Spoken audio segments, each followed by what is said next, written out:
Hello, friends, and welcome to Live Streaming with Famous People, the Talking with Famous People live stream experience. Now, this particular one is really challenging the viewing public because it's currently almost 2 a.m. here in Los Angeles, which means, and it's Monday night, Tuesday morning, so it's probably not the best time really to have a live stream extravaganza like the one I have planned for tonight. Believe me, is it an extravaganza? If you've not yet experienced what an extravaganza is, or if you think you previously experienced an extravaganza, but there's possibility that you haven't actually experienced one, well, here's your chance. So anyway, what comprises this extravaganza? Well, obviously extravagances. I mean, what else would comprise an extravaganza but extravagances? So I'm going to be extravagant right off the bat and say, I don't know, what's something extravagant I could say? More yachts and hoes for me, please. I want more cocaine off of my yacht. Forget the hoe. I'm just going to do cocaine off of the yacht. Hoe is not long enough for the length of the rail of cocaine I need to do. That'd be an extravagant claim. Anyway, extravaganzas notwithstanding, I am live streaming. I will be responsive to anything that's written in the chat, and I additionally will be rambling, kind of pointlessly filling space until people write things there. So let's see what I want to fill space with first. Well, I'm exhibiting poor SI at the moment in the sense that I'm staying up to the middle of the night, and that's not necessarily a bad thing. Sometimes I need to get loose from, well, as soon as I settle into something, I've got to change it. It's like, it just has to be. I don't know. As soon as I think, I'm really settling into them, yeah, then that's the next day. It's like, okay, I'm doing this other thing instead then. But, and I've been talking lately about how I go to bed at a reasonable hour all the time and everything, so here you go. And it's not really because of a ton of Adderall or anything. I did take a little bit this morning, but it's just a general positivity and enthusiasm right now, I guess, I have for YouTube, for ideating, for making videos and stuff like that. I like the book format. I think it's an effective way of making videos, and I like using the Premiere thing, which is a relatively new feature on YouTube that lets you schedule and have announced to everybody ahead of time. Like the video shows up on your videos, but it's not, you can't watch it yet. If you click it, it goes to the screen that says like, oh, it's premiering at whatever time. So I like that feature, and I think it's appropriate for going through a book like that as well. That's going to get some ahead of time work done.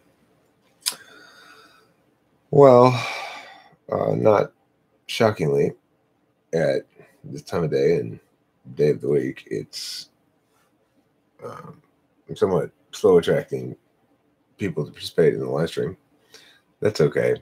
You know, for me, this is all a luxury anyway, to be able to have people come in and participate and view this, because I did this sort of stuff for a while before anybody paid attention at all, you know. And I remember there was a period of time on the channel when I'd put up videos saying, okay, I've got the GoToMeeting room open, and if anybody wants to be interviewed or talk to me or whatever, come on in and I'll make a video with you. I tried to interview people, or eventually started trying to type people that way or whatever. It was hard attracting an audience and hard attracting participants and those sort of things. YouTube since then has evolved a bit with their live streaming functionality added on whenever that was, not that long ago really.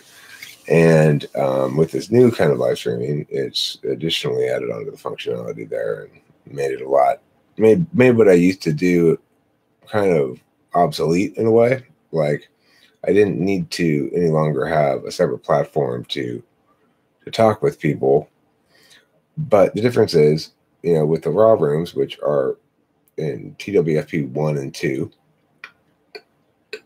which are appear.in/TWFP1 and // TWFP2, those are like this, but with a video conference. So instead of responding to people in the chat, usually I'm actually talking to people and responding to what they're asking me and stuff like that when I go in there. Or not talking and just listening to what other people are saying as well, which sometimes, frequently enough, will happen if people are in the middle of a conversation and don't necessarily want to be interrupted to talk to me, Anyway, I need to go in there more frequently. I haven't been in there as much as I used to, but I do try to go in there hopefully once a day, but I don't usually make it in there once a day, but maybe like once every other day. I'll try to make it in every day at some point for a little stretch of time anyway. I want to encourage people to go in there. The raw rooms are, when they're working properly, one of them at least has a bot in it that records every conversation, uploads it to the raw channel, and all that data or experience then is preserved as time objects, basically. Which, and then at a certain point, the ability of applications to mine through existing piles of data and sort them will improve. I'm quite confident that piece of software is coming, where you point it at your big pile of mess and say, clean this up for me, and it does it. And you don't have to give it a lot of further instructions beyond that.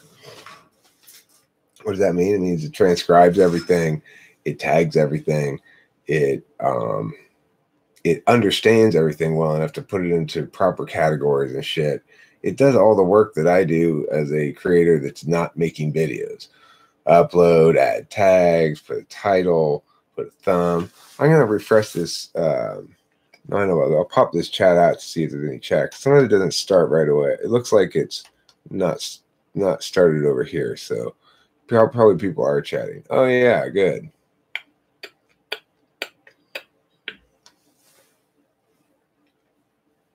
Walter Wiseman says, good, energetically, fully loaded morning. I like the book as well, especially that you go over it with spoken words. The audio and video is an advantage, it appears, but with bad English skills, people like I wouldn't catch up in conversations there. Well, that's certainly the truth. That it's not English only. Like there's no rules about it or whatever. But we do speak English in there usually, and we typically speak at a fast rate. So I've had English language learners come in there plenty of times in the past. In fact, there was a stretch of time when it was being inundated with English language learners from the Middle East and Pakistan and stuff. And of course, sometimes we'll be talking about Islam political stuff, and people get offended. And it was an interesting phenomenon for sure. A lot of interesting things go on in there. It says here to remember to guard your privacy and abide by our community guidelines. It's also 2 a.m. here, Endocrine Junkie. Are you on the West Coast? Los Angeles is where I am at. Los Angeles, California, the greater Los Angeles area. I'm actually in Laverne. So I don't really guard my privacy very much. I do try to abide by YouTube's community guidelines because I don't want to get in trouble mostly. Washington, the land of the Huskies and the Cougars, the Wazoo Cougars. Is that what they're called? No, wait. Washington State Cougars, right? Yeah, the Cougars. It's 11 a.m. where you are. That must be far to the west of where I am. Or far to the east. I don't know. Hi, Jen Chaotically Minimal. Germany, huh? Yeah, you're from Germany. You live in Germany, you're German. Do you travel to Stuttgart when you're jaded and bored with this modern world?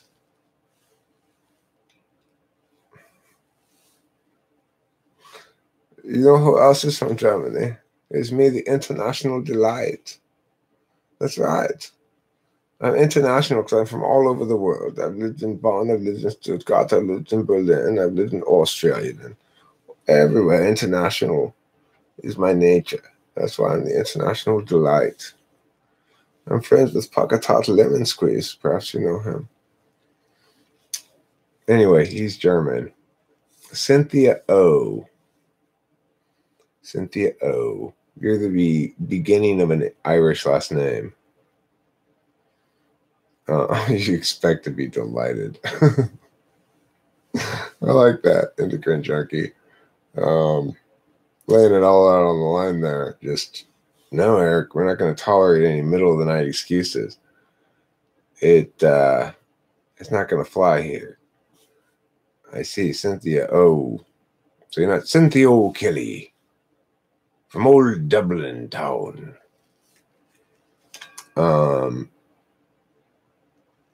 Yeah, no middle of the night excuses there. I don't care how middle of the night it is. You better put your A game on here.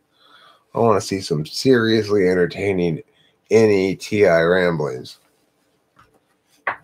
Otherwise, I'm going to start throwing tomatoes at you. I don't blame you. You're going to have a pretty strong arm to hit me from Washington State, though.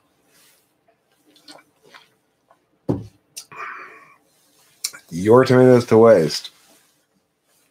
Okay, so if you'll pardon me for one moment, I am going to apply THC to my lungs via this smoky device, sometimes known as a water pipe or bong, as it's called in more colloquial parlance. Anywho, the application of this THC through the ignition of these assorted plant products here will release the THC into the smoke and get that smoke into my lungs. Then the lungs will extract the THC from the smoke because they know it's good for them. If lungs didn't know that, they wouldn't extract the THC. They just leave it in the smoke. It's just like your stomach extracts nutrients from the food, right? And it poops up the bad part. Same thing with your lungs. It extracts the nutrients of THC from the smoke and you just blow out the bad part. All right, so if you'll pardon me for one moment, I will pull this bong rip.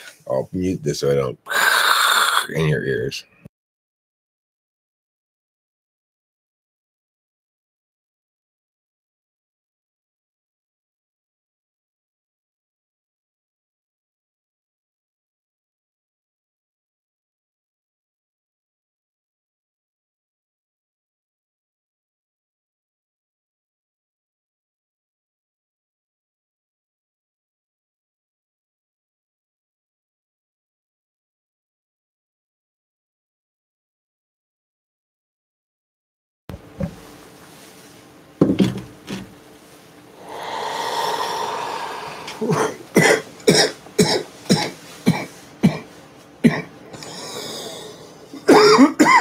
Huntington Beach? If Huntington Beach, yeah, it's pretty close.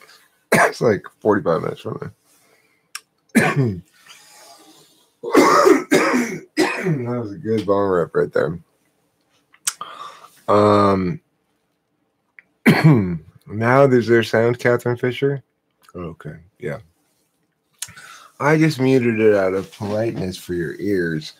I didn't want to blast the sound of map gas torch into your tender eardrums. I know how tender your eardrums are, Catherine. I got your letter. Catherine Fisher sent me a snail mail letter recently saying, Eric, you've got it. I want to raise awareness because I'm not blaming you. I know that you don't have awareness. She started with that, right? But there are some of us out here who have tender eardrums. And I am one of those sufferers. My eardrums have been tender for as long as I can remember. Even the sound of a snap or a clap will cause me to go, ah. So that's why I'm accommodating. When people send me snail mail, especially, it's like, wow, a handwritten letter?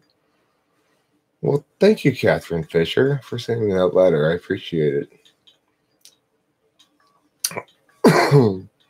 Okay. So what are we talking about tonight? Well,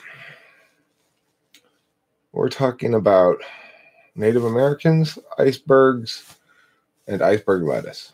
Those are the main three topics. And a combination of all three, what I call the ultimate Native American salad.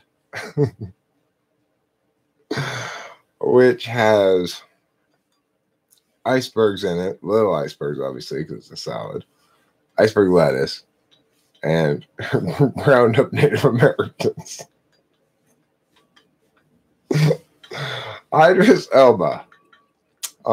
It isn't late, it's early, you little wanker. Well, early, late, those are relative terms compared to other things. And anyway, it's whatever time it is. Anything to do with the Covington Catholic schoolboys. I don't know what that is. Iceberg salad. Oh, iceberg salad. That's very German of you. Iceberg lettuce. It's probably my favorite kind of lettuce. You know, I also am a fan of romaine lettuce, which they no longer sell around here because people kept getting salmonella, I think, from it. Something like that. Salmonella or bad lettuce disease or whatever it was.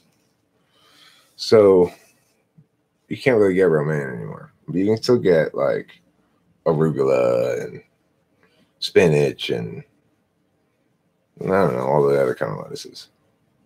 A lot of different kind of lettuces out there.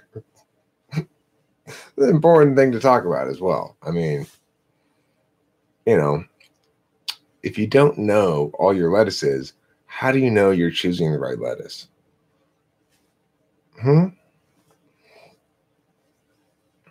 Is the romaine thing still going on? It seems to happen a couple times. You know, well, we haven't been able to get romaine in California for a while now.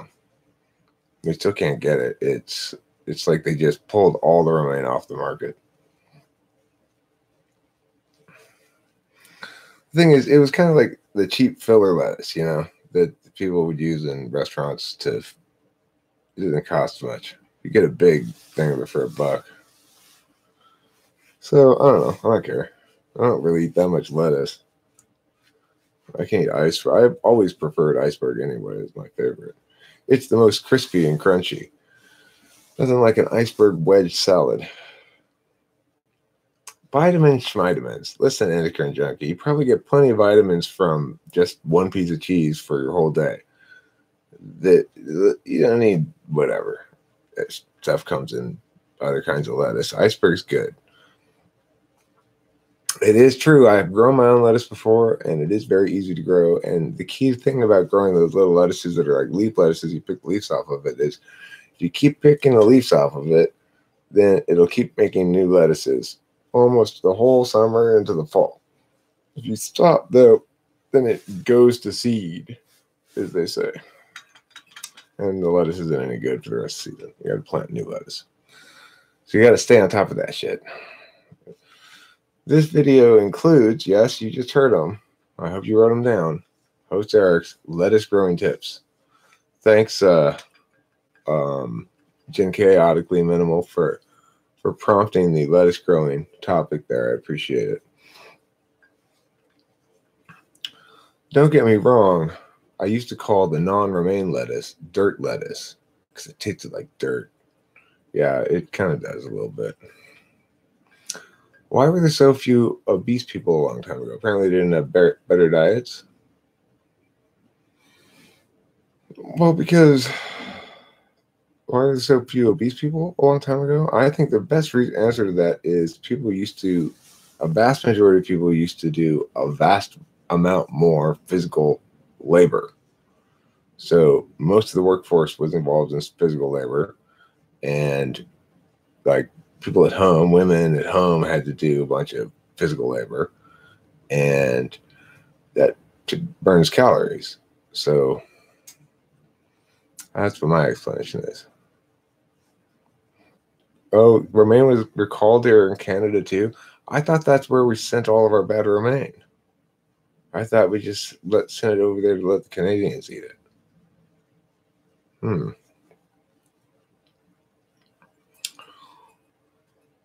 Right, that's true, Gyro Lamb or Euro Lamb. Which do you prefer, or Hero Lamb? Which do you prefer the pronunciation of your Gyro name? Anyway, Gyro Lamb, that's true. That's why many royal people were fat. They didn't have to do anything. Exactly.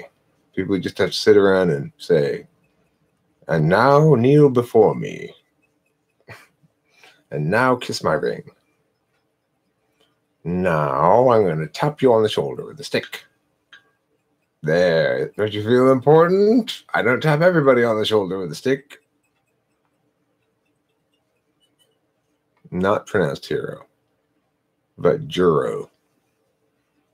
Has anyone used white gold on their crops? What's white gold? You mean actual white gold?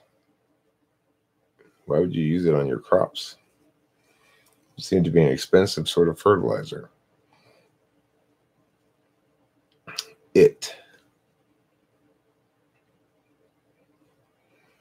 Oh, hero. Soil improvements. Yeah, I got it, Catherine. Putting gold in the soil to make soil improvements for your plants to grow better? That seems... They better make them grow a shit ton better if you're going to be putting gold in the dirt. I was thinking about going panning for gold because, you know, around here it hasn't rained this much as it did recently in a long time. So, well, it's reasonable to think that some new gold dust or nuggets or whatever washed down those rivers. Now, for the huge population of people in Los Angeles, the number of people who pan for gold has got to be infinitesimally small. It's like nobody pans for gold. Nobody just goes to these local rivers in the mountains here and pans for gold. But you could, and I bet you could find gold. And I bet because nobody's paying for gold or for gold in a long ass time, there's been lots of storms since there's been any sort of regular panning for gold. There's probably a lot of gold out there. So I want to go pan for gold. You know, maybe make my living as a prospector. A great job, professional prospector. I have been thinking about it for a long time, and now's as better time than any. So I really should and probably will when I get the emphasis to do it. Maybe next week I'll go. What's that? The one ought to be retained? I wish I was your neighbor. I wish I was your friend. I wish I was your hater. I wish you wouldn't bend. Note referring to metal gold. Oh, you're not referring to metal gold, or you are? Note. Is that not or note? Referring to metal gold. Or some people are doing it. It's in the realm of possibility. It's not impossible, right? It's quite possible. Now, the only problem I have with paying for gold is, from what I've always seen, people paying for gold get gold dust, a little bit of gold dust, right? And then they put in these little vials, and it takes a long time to gather a bunch of gold dust. I want gold nuggets, okay? It's a lot faster than gathering a bunch of gold dust. So if I got to pay for a bunch of goddamn gold dust, it's going to take for fucking ever, then it's like, this isn't even worth it, right? But if I could find some gold nuggets, say the size of my fist, then I'd really be happy. What is the power of an ENTP? This is the power of an ENTP. This is the superpower of the ENTP. I can sit here and ramble on indefinitely about whatever and speak pretty fluidly, not have a lot of filler words, be relatively entertaining most of the time, engage with everybody, be chatty, be effy, mindful as much as I can, while providing some sort of logically valid fanciness that makes people go, oh, this can be relied upon, at least on this metric. I like to wear shiny gold leather pants. I like to wear shiny gold shirts. I like to wear my shiny gold codpiece too and dig around in the dirts. Mining for gems. You've seen TV shows of people start making a mint from that. Well, see, not gems in general are not really worth very much, unless you find unusually striking ones. For example, diamonds aren't really worth anything close to what people typically pay for them, and the only ones that are worth anything are ones that are like super extra crystal clear, perfect, or whatever. So there's that. And other kind of gemstones are going to be probably less valuable than diamonds in general. I think gold's a better investment, or I mean, gold's a better time investment, gold or silver, because those are precious metals that function as fungible wealth that work just the same way as currency, unlike gems, which have a much more volatile marketplace. 1970s, solid gold hot pants. Those are the things I wear. I'm gonna go back to that time and grab myself another pair. Eric, you and Cam seem to have quite a lot of disagreements just based on your live stream. Has dating your duel panned out as well as you hoped? No, it hasn't panned out as well as I'd hoped. But it's panned out well enough. And in some ways, better than I anticipated. Or, I mean, certainly being with your duel it has turned out to be nothing like what I anticipated it would be exactly. Or actually, in some ways, somewhat like I've anticipated it would be. I didn't perhaps respect how much the particularist element of things came into play. So in this instance, Kimberly is a very particular ISFJ. She's difficult. She's combative. She's untrusting. She's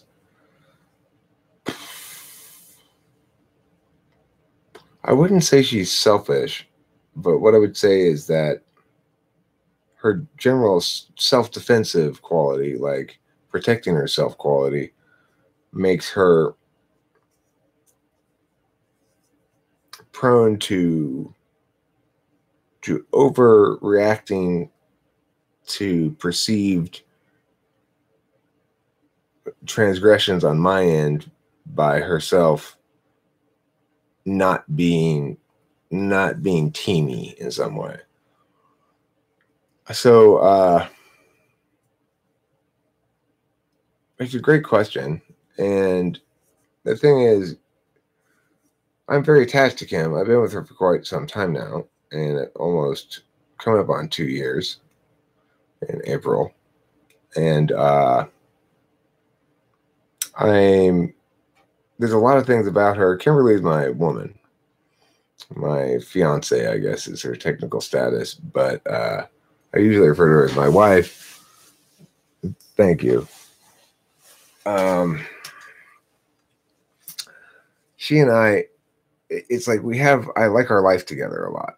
I like my house. I like the way that she gives me food. I like the fact that she does laundry and other kind of like typical woman rural things, some of which she does comfortably and happily. But if it's not what she feels like doing comfortably and happily, then there's no like trying to get her to do shit, right? Have I ever listened to the song "The Hook" by Blues Travelers? It's ENP. I probably have. I can't think of it at the moment. I listen to some Blues Traveler. I'm familiar with some of their songs. They're pretty okay. I like the inclusion of harmonica in music in general, but it's like you have a couple of Blues Traveler songs and you're probably full. It's like that's enough Blues Traveler now.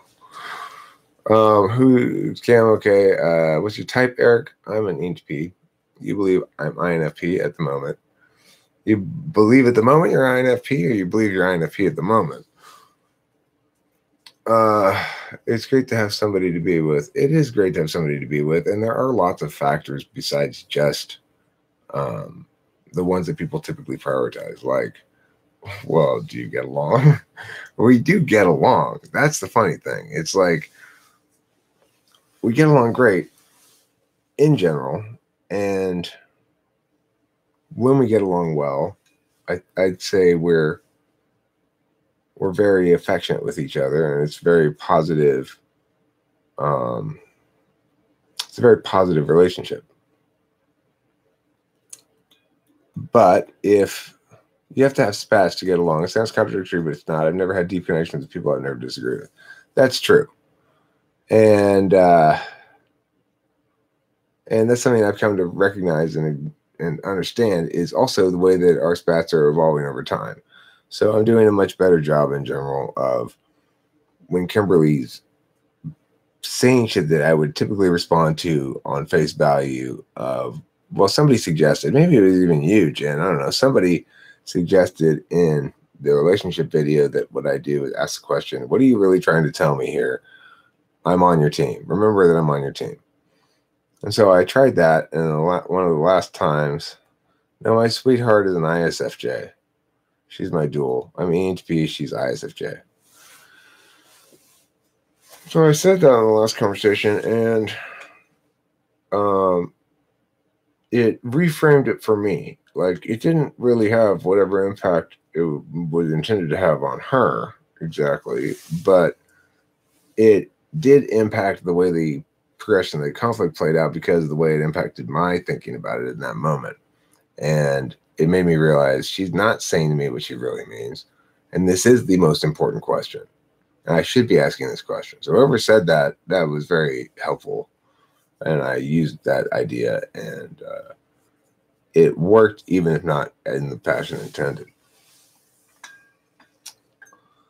That's what I always have to remember. She's not saying what she means, really. What she's doing is she's saying, like, here's the negative shit because I'm actually mad about this shit over here or something. And I keep going, but these words are bullshit. Yeah, it's cool to learn things in those moments for sure. You know, I learn a lot by being open to learning a lot. Basically, is the only thing. It's it's almost an FE thing. I'd rather learn from those situations whenever I can and make the most FE hay out of it than I would to fight them unless I have to. More so now than I've ever been before. I'm leaning more towards the former and against the latter. I don't really want to do battle that much with people. I'd be fine with throwing down and debate with anybody, but I don't want to have like serious emotionally engaged battles at all. Do I like suicidal death metal? No, I don't. I mean, I don't know what it is exactly. If it's that sort of like rage-core, like shit, then no, I don't like that. I like music that has melody, identity, as songs, and you know, if it sounds like la la la la suicidal death metal, then I love it. I absolutely love music that sounds just like what I just sang. It's my favorite genre. It's called la la la music.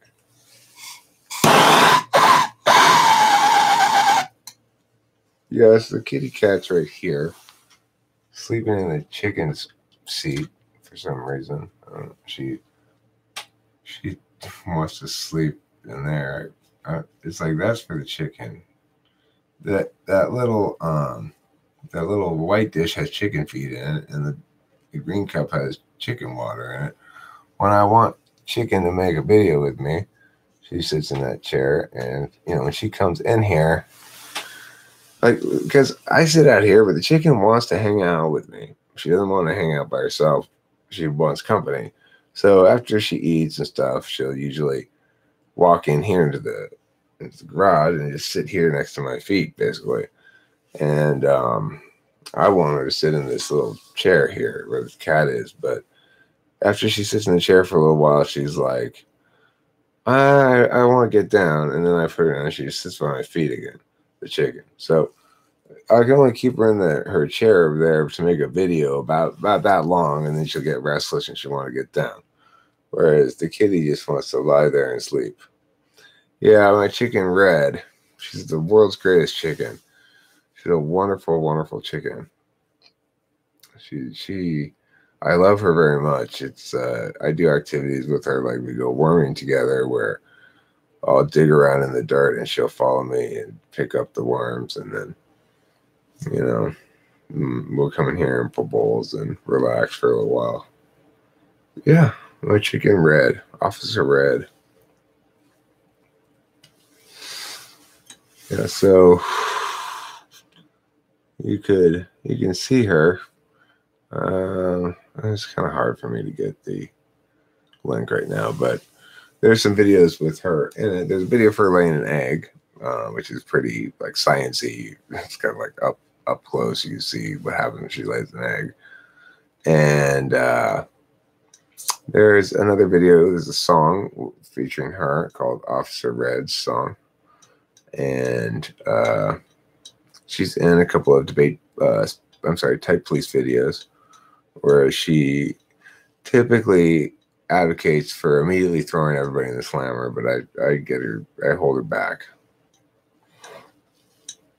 So, you know, she's a very good chicken, and she's she's got a great story as well. You know, she was almost killed by a dog. She was bit and her back was broken and she couldn't stand up. Kimberly nursed her back to health over the course of about a month before she walked again. And one day, after about a month of healing, where Kimberly would get up in the morning, she'd get the chicken and put her in one location so you could see some stuff and put some treats and stuff in front of her and food and everything. Then an hour or so later, move her to another location with new treats, just so she wouldn't get bored, you know. And you know, we nursed her back to health from a point where when she first was bitten, she was having trouble breathing, and then eventually, after like a week or two, she was able to stand up again. And then after about a month, she got up one day, laid another egg. She hadn't been laying for like a month the whole time she was in recovery. But one day she got up, laid another egg, and walked out of her thing. Just like one morning, all of a sudden, after not walking prior to that at all, you know. But the thing is, she walks now, she steps on one of her toes a little bit. She's a little wonky, but she's getting a little bit better at it as she's moving around more. And she's, you know, she was already a friendly chicken and very not people shy at all before she got bit and went through this extensive recovery. Now she's even more people friendly, and basically, well, she sleeps in the house with us. She doesn't sleep outside, and yeah, she's our kid. We love her very much. I never would have thought it was possible to love a chicken that much, but I absolutely adore that chicken. I took her on a walk with walk in the stroller. There's that video too. That video is extant, as they say on the channel. That would probably be the one that if you were really interested in seeing Officer Red would be the best one to see. Let's see if I can find a link for that. What's it called? Officer Red Patrols Laverne or something? Might be called that.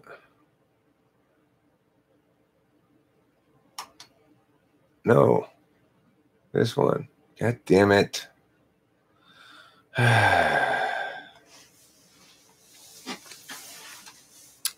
Why is this so hard? Is that why? Oh. I keep having problems with my mouse and thinking like the computer's overwrought with burden with its processor. But in fact, it's just because my keyboard is too far away from the laptop, I think. Or maybe I should put new batteries in it or something. That's what the problem is. That's good to know. That makes my heart sing with gladness. How much gladness do you have in your heart when you sing to the Lord? Singing glad, glad, glad, Lord. I'm so glad. I've got gladness in my heart because it's so rad. Let's see. Officer Red. So remember, everybody, have gladness in your heart, and all will be revealed in time by the Lord. Which Lord? The Lord. Oh, I still don't know what you mean. I mean the Lord. Adding more thes doesn't help. Oh, it helps. It helps a lot. One of your main problems is you don't have enough thes in front of your Lord. Here we go. This is Officer Red Patrols Laverne. And I think you'll find it a delightful romp through YouTube video land. That character was an ENTP. I don't know if that guy himself actually is, but that character certainly was. I don't walk the chicken on a leash. I walk her in a stroller because she's a very good sitter. What? Let's see here. Write a kid's book about your chalk journey. I made a video about it. Is Tulsi Gabbard the most likely to be Trump in 2020? I have no idea who Tulsi Gabbard is. I'm hoping still to pull out a late run for presidency in 2020 myself.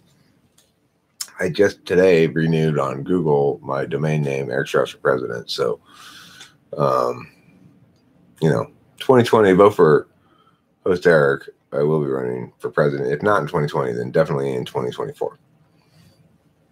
Let's see. Red chalk for the White House. She will go to the White House when I win the presidency. I love that she's Little Officer Red. Does she love being in control and trying to throw people and slam her? It's so cute. Yes, she does. Most of her comments when she's doing the episode with me are things like this. Throw away the slammer! She must be around here somewhere. I just heard her voice. Let's see. The type police will be coming door to door for papers. No, don't worry. I won't be enforcing typological law as president. You don't got to worry about that. I'm going to retire from the type police when I become president. Are the metaphysical functions NI, NE, FE, TI all communicable and thus objective? Is that your terminology? More or less. NI, they're all representational. So NI renders personal experience into instead universal rules of sorts. NE is generating meanings or time objects on a metaphysical flow like I'm doing right now. FE is managing people's perceptions and making sure that this stuff resonates as defensible emotionally, not just logically. And TI makes sure it's defensible logically. But it's all dealing with objective stuff in the sense that it's dealing with objects, words that have definitional binaries to them rather than experiences that don't. Easter eggs or other symbols, not just words. Easter eggs on the White House lawn. Well, I'll continue that tradition. Sure, if that's the tradition, then yeah, we'll do that every. So I'm not anti-traditionalist or anything like that. I want to be a president who's consistent with those sorts of traditions and returns to the American people some sense of pride in their president. Would I consider a vice presidency with Trump? Well, I guess I would if he asked me to. I don't think I'd last long.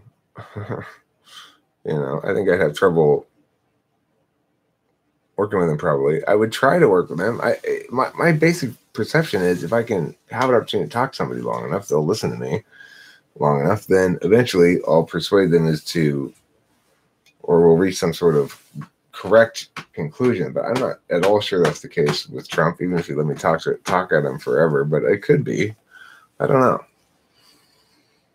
What type is Trump? I think he's an ESTP. He seems to have third slot FE for sure. And he's very unaware ESTP as well. He has very little self-awareness. It's strange. I can't imagine being as he is, obviously.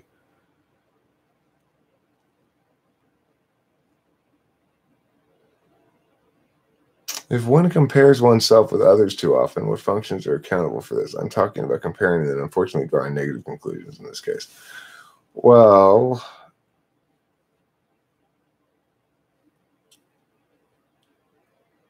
I mean, I guess I would say that it would tend to correlate with FE, but it almost feels like it's function independent to me, that you compare yourself against others regardless of your function stack, and it's almost always going to be a mistake.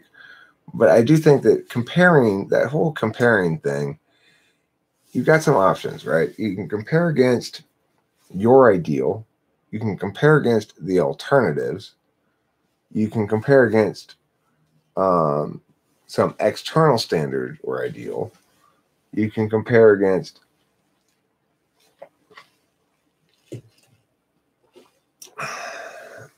even if you're comparing against other people, you can compare in a couple different ways. You can compare against other people who are the single best examples of whatever it is you're trying to achieve at.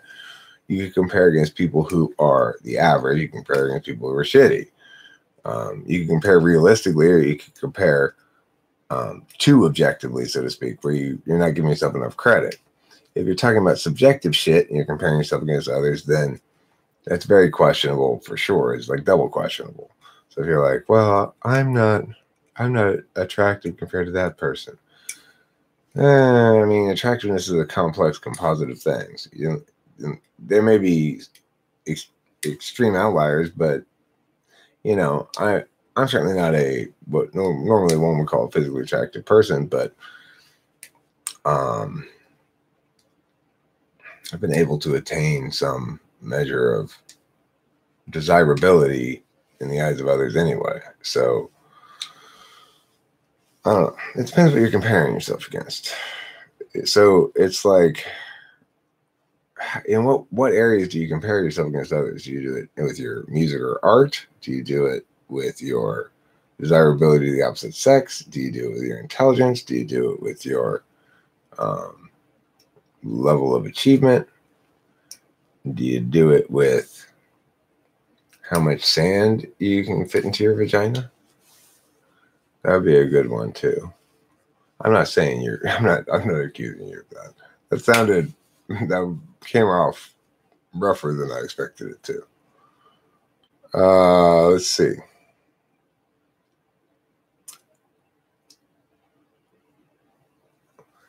Is an artist, let's see here.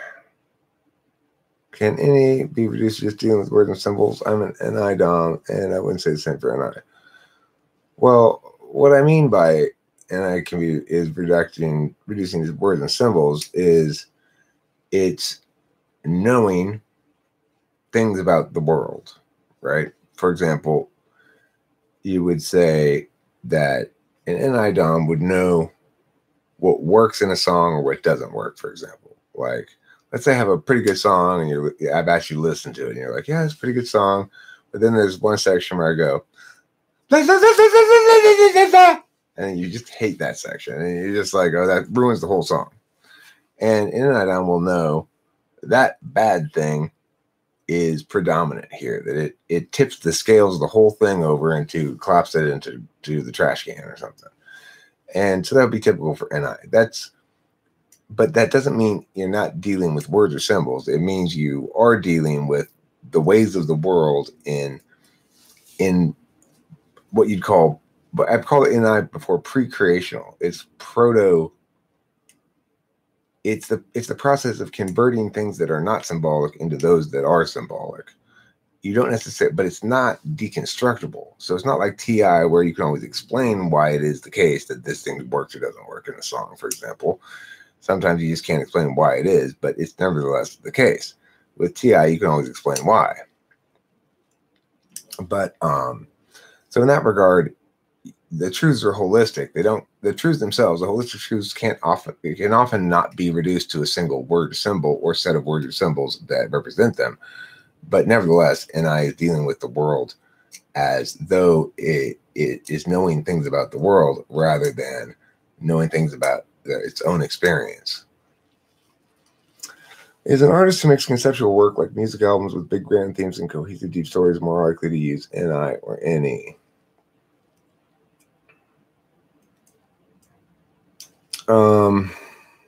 It's really hard to say because, well, look, I mean, this is why it's hard to say. I have a bit of a theory that NE DOMs are likely to eventually end up making more NI music if they're good and if they know what they're doing. And NI DOMs are likely to start making more NE music if they're good and they know what they're doing. But I also think it's possible for NE DOMs to be way too NE. It's possible for NI DOMs to be way too NE as well. But that's maybe reflective of my own prioritization of NI. My own music tends to be pretty NI. You can point out a lot of NE shit, and it's got kind of like little bits of weirdnesses to it and stuff. But I aim for, and by and large, come pretty close to hitting something that's sort of melodically archetypal. That is to say, it's catchy, it's memorable, it sounds sort of like something you've heard before, but you can't place exactly what it is you've heard before. That's when you're hitting good NI, right? So it's hard to say which types are going to be doing that sort of work. It really depends on what stage of development the artist is in. For me, I'm in a very advanced, mature stage of artistry for me, which is to say I'm comparing against myself and my previous self and where I've developed from whence I've come and where I am now.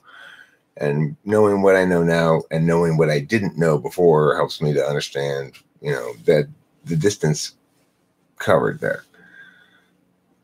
I'm going, because of a lot of things, I'm going to express very NI, and I might have a concept album or something. Would that be an expression of NE or NI? Well, it's a tricky call. The point is, in art, your intuitions are working together so much in coordination that it's difficult to tell them to type people that way. I have noticed in the past that INTJs like prog rock and Rush and other stupid garbage like that, which is way too NE. Another band that's absolutely terrible because they're way too NE and not enough NI is the Dave Matthews Band, which may be the single worst band in the history of mankind. Why people like the Dave Matthews Band is a mystery that humanity will question for generations after the death of Dave Matthews. People will be like, why did they like that guy back in the day? Of all the old music we listen to sometimes and see about old people's tastes, that's the one that baffles us. All of us future people are completely baffled by the fact that back in the day, there were people who actually listened to and enjoyed the Dave Matthews Band, even though they're so obviously completely terrible. That sort of answers your question. Yeah, that would suck. He never relaxes. Yeah, that would suck. He doesn't. Endocrine junkie. The media is doing my guy all wrong. The media are a bunch of liars. If they report on a thing, I believe the opposite. Their track record is so bad. Well, I don't think the media are a bunch of liars. I think most things they're reporting are true about Trump. I think the prioritization of certain themes over others is because people don't like Trump, and that's reflective of their bias in some sense. I think that Trump is not doing an absolutely terrible job in terms of policies, but I think he's doing a fairly terrible job of being president in the sense that he doesn't know how to do politics, and it's sort of a good thing because he's an outsider and he's just doing shit that before people were like too political to do, I guess. But on the other hand, it's a bad thing because now we got this sort of shutdown thing. Some people want the wall, some people don't. But there's not really any need for it. There's no real indication that we would benefit from a wall, even if I were to totally back the notion of eliminating illegal immigration. I'm not a huge fan of illegal immigration. I'm not opposed to legal immigration, but I'm also not in favor of taking extraordinary measures to stop that thing instead of directing our energy and resources to something more valuable. So I don't know. It's a toss up there. I'm curious, Scottish lad. Do you have a certain artist in mind with that question? Oh, yes, says Scottish lad. I'm talking about my hero, Bono. From you too, says TJ Music 24. Yes, says Scottish lad. Bono is my hero. All people in Scotland love Bono. He sings Bloody Sunday, Sunday, Sunday, Bloody Sunday. It's about Scottish and Irish people having a jig out on the Sunday moors when they run into a pool of blood. It's a Sunday. Why compare like apples and oranges, isn't it? Why compare what? Apples and oranges? Why not compare apples and oranges? What is this obsession that people have with preventing apples and oranges from being compared? It's about time we start comparing apples and oranges, okay? Apples, different from oranges. Apples are not citrus fruit. Let me see. What else do we have here? A lot of stuff happened, and all of a sudden I had this sudden burst of chat up here. Aloha, Tim Bolware. Aloha, Tim Bolware. Hi, Tim, says ZAA8. Quirky is attractive. Quirky is attractive. Hey. TJ uses 24 tested both INTP and INFJ. On certain days, I compare myself to others a lot. But other days, it's like I just let me be me, and I don't care at all. Is that weird or bipolar? Lol. It's both weird and bipolar. There's something terribly, terribly wrong with you. You need to have your non-type consistency surgically removed from your colon, which is where it normally resides. Therefore, everyone is good looking in their own unique way. I mean, not everyone's good. Yeah, I mean, everyone can be perceived as good looking by somebody. FI DOMs tend to be sort of deeply offended that looks should ever matter for anybody. There's something about FI DOMs that have that value consistently. Thanks. These are good hints. I'll keep these in consideration. I'll put them aside into my German beer stein, which I keep in my larder at my home in Bonn. What's the difference between up and down? Up is higher and down is lower. Up's above, but down's below. Or that's the difference between up and down. I wouldn't say good looking.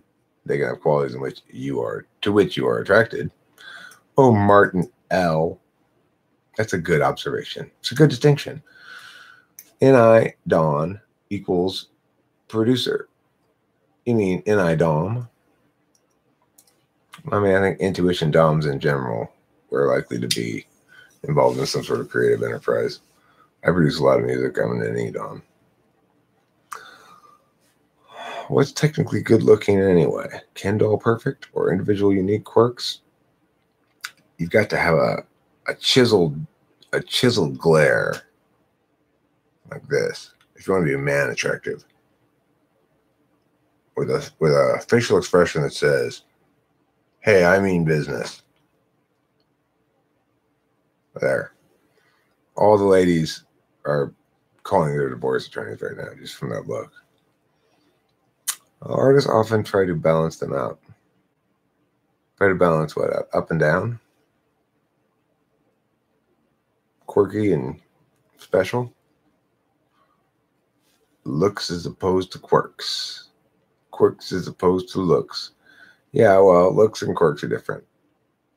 Quirks can be attractive. Looks is a little bit more universal, but I have my own personal preferences for looks. I like chicks that are very loafy, which is to say they're kind of thick and womanly, not too skinny at all.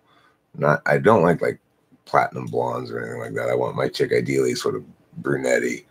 And I want, boobs, and ideally, like the loafiest of chicks is also like dumb, like just dumb as a bucket of rocks. Like, oh.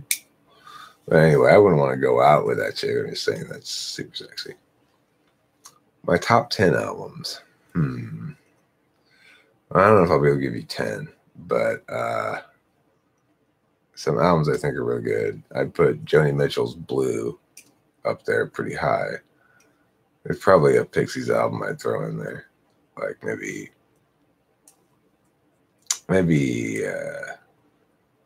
Ed Is Dead EP. That's a really good album. I'd probably throw a Steely Dan album in there that it's got a lot of good stuff on it. Maybe the one with Kid Charlemagne on it. That's a good album. I don't know. I don't remember what the album's called. Put a Led Zeppelin album on there, probably like Zep 2, probably.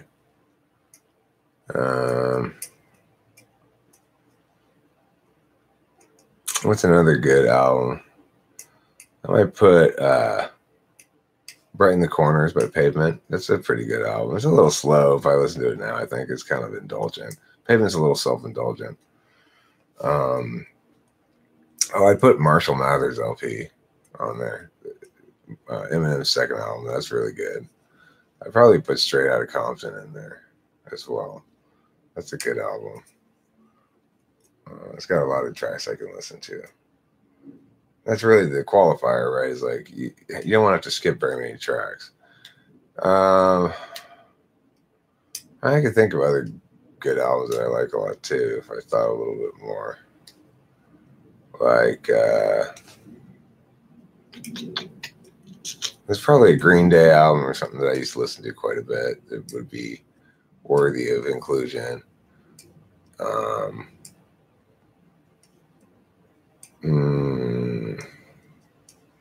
I have a feeling that I'm missing something significant here. I want to pull it out of my ass and say what it is before I move on from the topic. I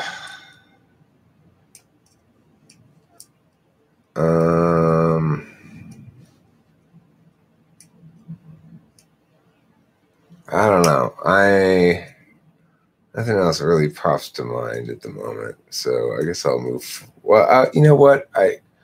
There's a Spoon album. Girls Can Tell. Girls Can Tell by Spoon is a really great album. I'm glad I included that one too. Okay, let's move on.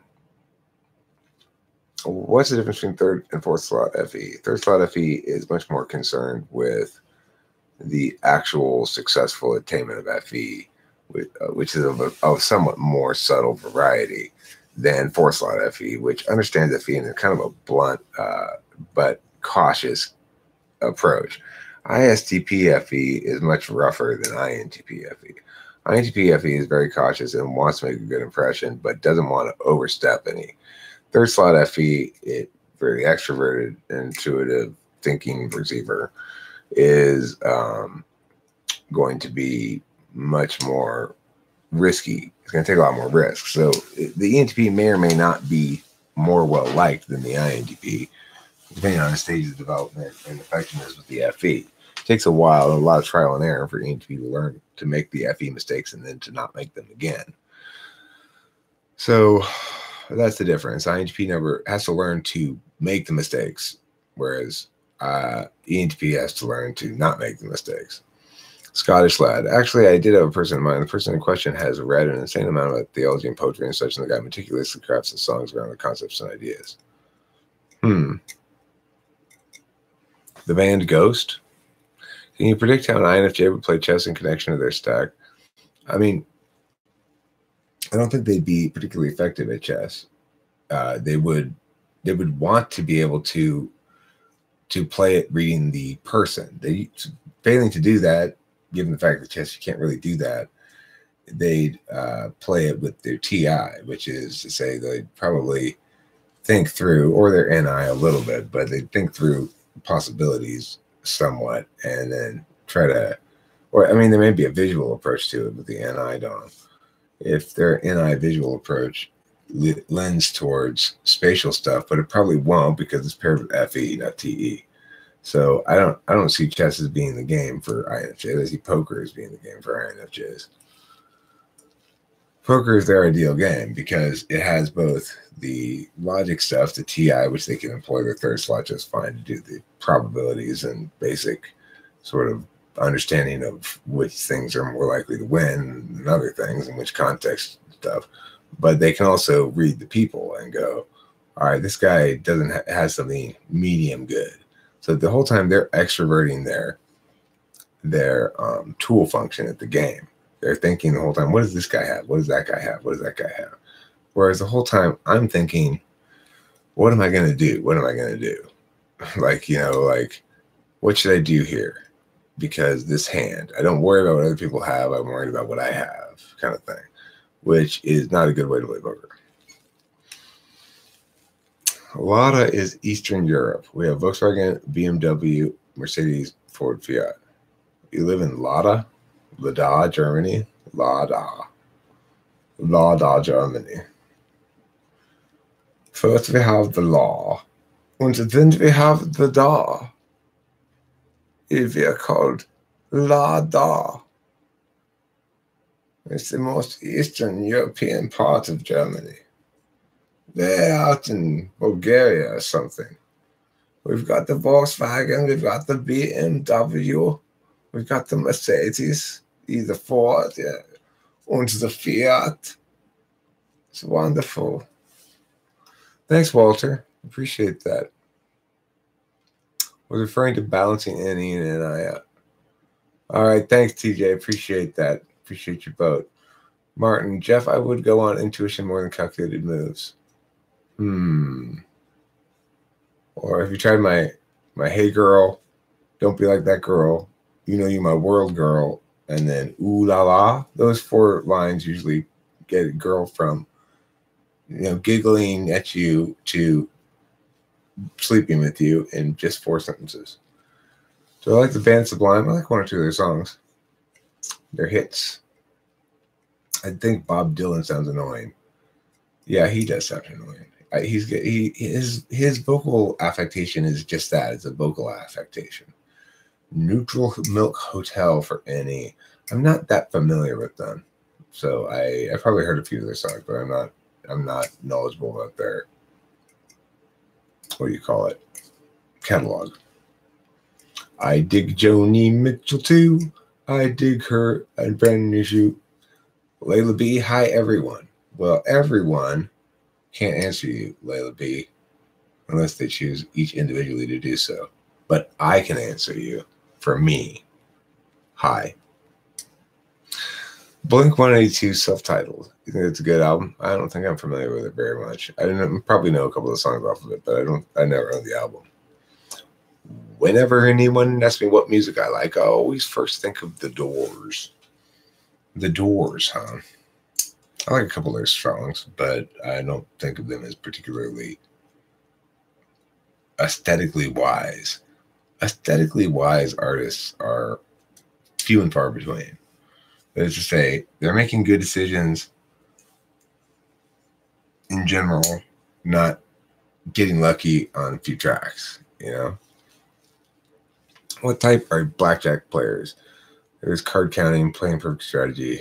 Well, I mean, you'd imagine it'd be ESTJs. My grandma loved blackjack. She's an ESTJ. My dad doesn't really gamble, but I don't know. My grandma believed in the blackjack system that she had, Jeff Barnes, I play chess online and play most moves intuitively and use my TI for significant lines picked by my NI. I consider myself competent, but that means little as there's a wide range of chess ability. Yeah. Weirdo folk pretense. That sounds like a little too much meow in my music right there. Just the description, just Prime Fuckhead's description, not the actual thing. But you successfully turned me off of Neutral Milk Hotel before I listened to them. I love you, Jesus Christ. Won't you be my savior? Here, eat a piece of my flesh. It's a cracker. Here, drink a bit of my blood. It's some wine. Hi, Eric. Wink. Hi, Layla. Bloy Ape Bahor O Mel. Whatever that thing is. Why who Chinaxix? I can't read that shit, Alexander. That's Russian Cyrillic garbage. I can't read it. Makes no sense to me. Cyrillic. You had to go out and make a whole different alphabet, didn't you? You think we need that around here? We don't need your goddamn Cyrillic. We got 26 letters. We don't need one more or one fewer. That's all we need. 26. Exactly. And none of those things that look like circles with a line through them. Okay? That's not even a letter. That's like some sort of math symbol. Okay, I got to work at 7 a.m. Got like 5 more minutes. You got 5 more minutes to entertain me, TJ Music says, or else you completely failed here. Special awareness or intelligence? Is it TE? Spatial awareness or intelligence? Is it TE? Probably. TESE. I know that I think real-time TE has to do with spatial awareness, and mine's terrible. I only catch up to TE in the metaphysical, and then I'm sometimes okay with it. The STPs in my life seem to be the gamblers. Well, I think, yeah, in general, but a lot of people gamble sometimes. Like, I gamble sometimes. I usually play poker, even though I'm not very good at it. He did say ape, duh.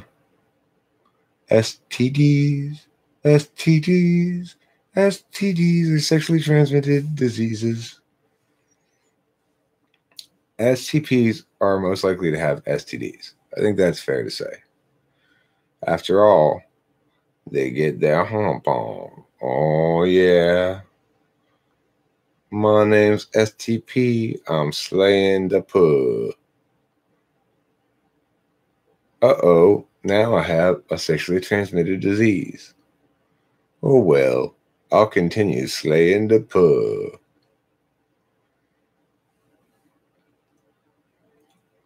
Slab. You have its own word. Single word. All right. You see us later. I like the fact that you added a Z at the end of your later there instead of an S. That's jaunty. That's jaunty of you. I think we can all agree on that. Jen, don't forget to compliment him on his jauntiness. Jeez, you're so rude. Have you heard the Natural Born Killers movie soundtrack? There's a lot of good songs on there, popular and unnoted artists. Check it out. I haven't really heard that. I will check it out. I don't spend a lot of time listening to music anymore. I do some in the car and in some context, but I don't go out of my way to seek out new music a lot anymore. I should do it more. It would be wise of me. It would improve my music and it would improve a lot of things. I'm Batman, you suck. Jake Hurwitz. There is a massive difference in gambling and being good at games like poker and blackjack, though. Seems about right. They'd be the one chasing the buzz, though, and losing heaps. Well said, I'm Batman, you suck. I think you're talking about STPs. Dawson K. Do you like the folk artist Van Morrison? I really like his 60s album, Astrowakes. I don't know it, but I bet it's good. I like a couple of his songs, and it wouldn't surprise me if it's good. Oh, there's a Zombies album back in the day that is really good as well. Probably some Velvet Underground I'd throw in the mix there too. So I like Leonard Cohen. I like some of his songs. He's a good songwriter. I mean, you know, at least he's got a couple of good songs. Dead Kennedys. I used to listen to the Dead Kennedys a lot. I had, Give Me Convenience, Give Me Death, and a bunch of Dead Kennedys albums I listened to a lot. Roots, meh. Tool, meh. Bjork, meh. Marilyn Manson, meh. Lady Gaga, yes, she's a good songwriter. Dalek, I don't know. Blowfly, I don't know. 36 Mafia, I don't know. Vampire Weekend, I don't know. I have a friend who is smart and quick-witted and often makes single claims, content. I'm a friend who is smart and quick-witted and often makes single claims, content they stand for themselves. I can't figure out if ENTJ, ENFJ, or ENTP. I mean, how does he respond when challenged on those is the question. So if somebody says, well, I don't know about that, that'll tell you the response. If he's an ENTP, he'll argue it all out and give all his explanations for it. The ENTPs do sometimes and often do that. They stand for themselves. Like, well, here's the conclusion of it. Bust out some NI thing. But if he's an ENTP, when challenged on it, he'll switch to TI and defend it. White Light, White Heat's great. Steven Pinker? No. I don't know who he is. I've heard the name multiple times from various people, but I do not know who he is. He argues ferociously like an 8. Well, being an 8 would make you argue like an 8, and that doesn't really tell us anything. A linguist, you say? Does that mean he likes linguini? Metallica Orion, not familiar with that song particularly. Guys, his favorite album is To the Extreme by Vanilla Ice. Whose favorite? Mine? I'm not really that familiar with that album. I probably listened to some of the tracks on it. I don't think I've ever listened to the album. There's a Prince album I probably put on there too. One of the early ones is weird. It's one with like this shit about incest with his sister and stuff. It's a good album. It's, you know, Prince is a weirdo. Let's see. Probably a Toy Dolls album I put on there too. The one with, well, you know, the one that's, what's the fucking album called? The best Toy Dolls album. The one with Jackie's Got a Back Problem or whatever it's called, and with other songs like that. I also was a huge fan of Sloppy Seconds' album Destroyer, which I highly recommend to anybody who wants to hear a really simple pop punk album that's great. What's the best way to type people? Wouldn't it be substantially different for each type? I mean, the best way for me to type people is that I talk to them, ask them a bunch of questions, and give them a couple sheets of paper to fill out, and just get a feel of it. In other words, I use my extroverted intuition to paw around in their heads as best I can through conversing with them, and come to whatever conclusions I come to, and I deliver the conclusions to me. That's how I do it, and that's the best way for me to do it, and it's probably the most successful way a person can be typed, frankly, in the status quo. I mean, I don't know anybody else that I personally trust to type somebody more than I trust myself, but that doesn't mean I'm always going to get it right away. I try to do it in 75 minutes or so in a session. When I type people for money, it costs, you know, 60. It's supposed to cost $100 for 75 minutes, but there's basically two prices. Regular people who are type pay $60. If you're rolling, pay $100. You know. Anyway, when I do that at the end of an hour and 15 minutes, or sometimes I'll stretch them longer than that, I don't necessarily have a firm conclusion about what type they are. But usually I'm pretty sure. And I tell them what I tell them, and I tell them also my degree of certainty. Some people I'm very sure or 100% certain as far as I'm concerned. They may not agree with me.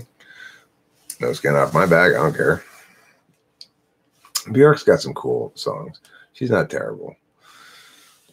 David Bowie, The Man Who Sold the World. Not that familiar with the album. King Crimson. Don't really know them, although I know some people who are into them. Are they kind of proggy? I don't know. So, anyway, it's now 3:15, which is fine. I'm not in any hurry to go to bed, and I'm enjoying talking about music on this late night owl Q&A. Oh, I know what one of the albums would definitely make the top 10 for me is Donald Fagen's Nightfly. That's a brilliant fucking album. It's got kind of a cheesy vibe to it in a way, but it's absolutely brilliant.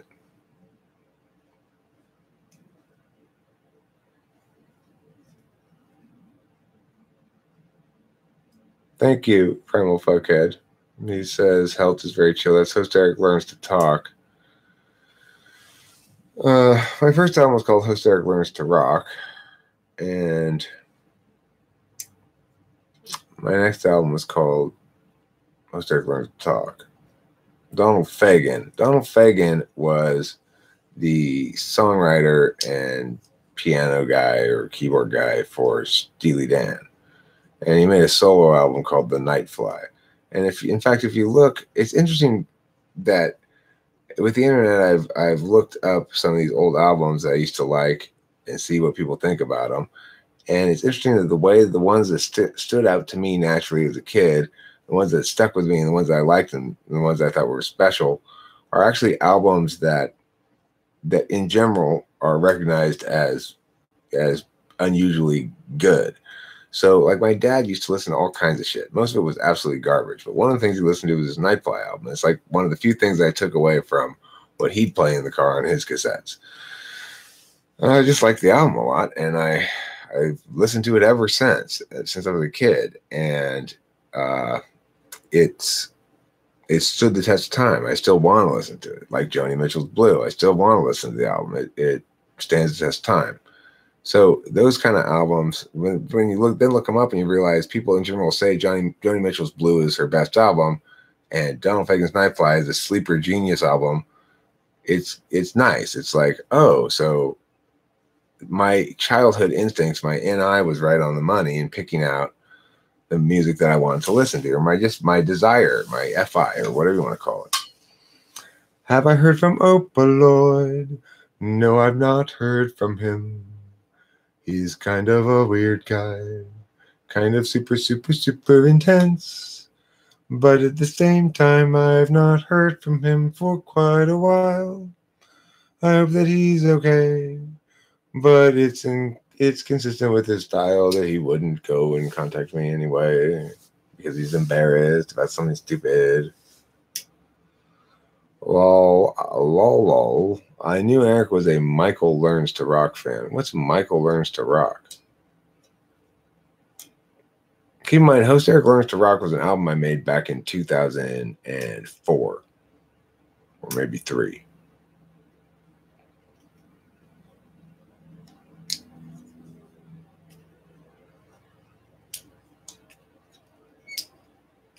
It wasn't called Host Eric. It was called Mr. Strauss Learns to Rock. MSLTR.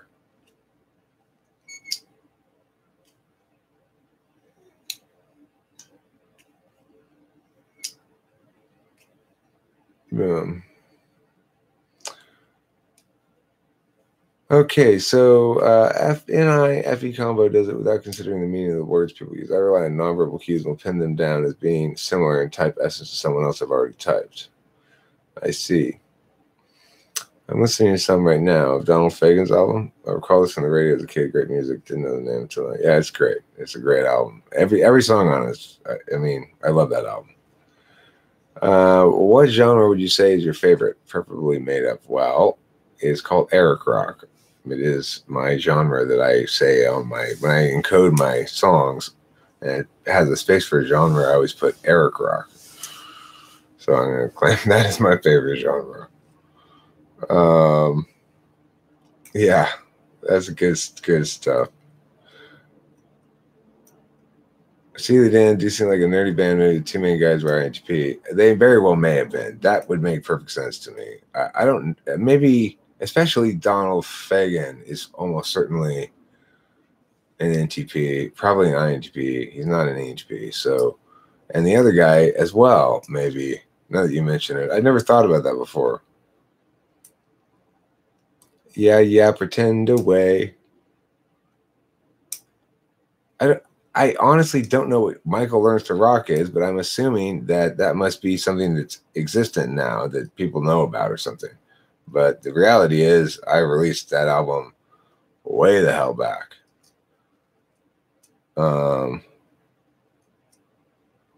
Let's see. Have you seen Yacht Rock? Donald Fagen on his Proverbial Caveman?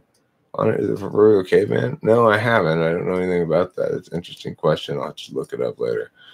Eric, do you find it weird at all to talk with people whose faces you can't see? I can't imagine doing what you're doing. Did it take you a while to get used to live chats? No, I find this super easy and relaxing. I find it almost like when I'm being lazy and just doing what I want to do that's fun and it's playful. They just play for me. I do this. This is the perfect time for me to do it because Kimberly gets impatient when I do live streaming. She doesn't like me doing it for very long. And so I try. This is the perfect time. She's asleep and I don't have to worry about it. And it's just super easy for me because here I have this succession of prompts that I can just spout off some ideas about until my NE kind of runs dry on that thing and go on to the next starter topic and just NE for a little while and then go on to the next one, and it's great. It's like I'm a fish in water in this environment. It's better than dealing with other people with video conference because in that context, then there's a whole different social dynamic, right? I've got to make room for them to talk and blah, blah, blah, blah, blah, blah. And I got to work my FE involved a lot more in a lot more complicated way. I can work my FE much more effectively in this kind of environment where I'm just focusing on how myself is going to play to the audience. I'm not it's the difference between being an action type with any first versus being an interface type. It's difficult for me to manage the interface part of things while attending concurrently to the ideation part and the logic part. It's a challenge. So, I mean, it's possible to do those three things concurrently, but it's easier when you cut off half of the FE data, so to speak. I don't need to look at you, and I don't need to hear your audio. I don't need to include that in the durational space of the audio. So there's lots of reasons why this is super easy for me. As INFJ, why do I see the ENTPs lacking loyalties? Because the NE they use.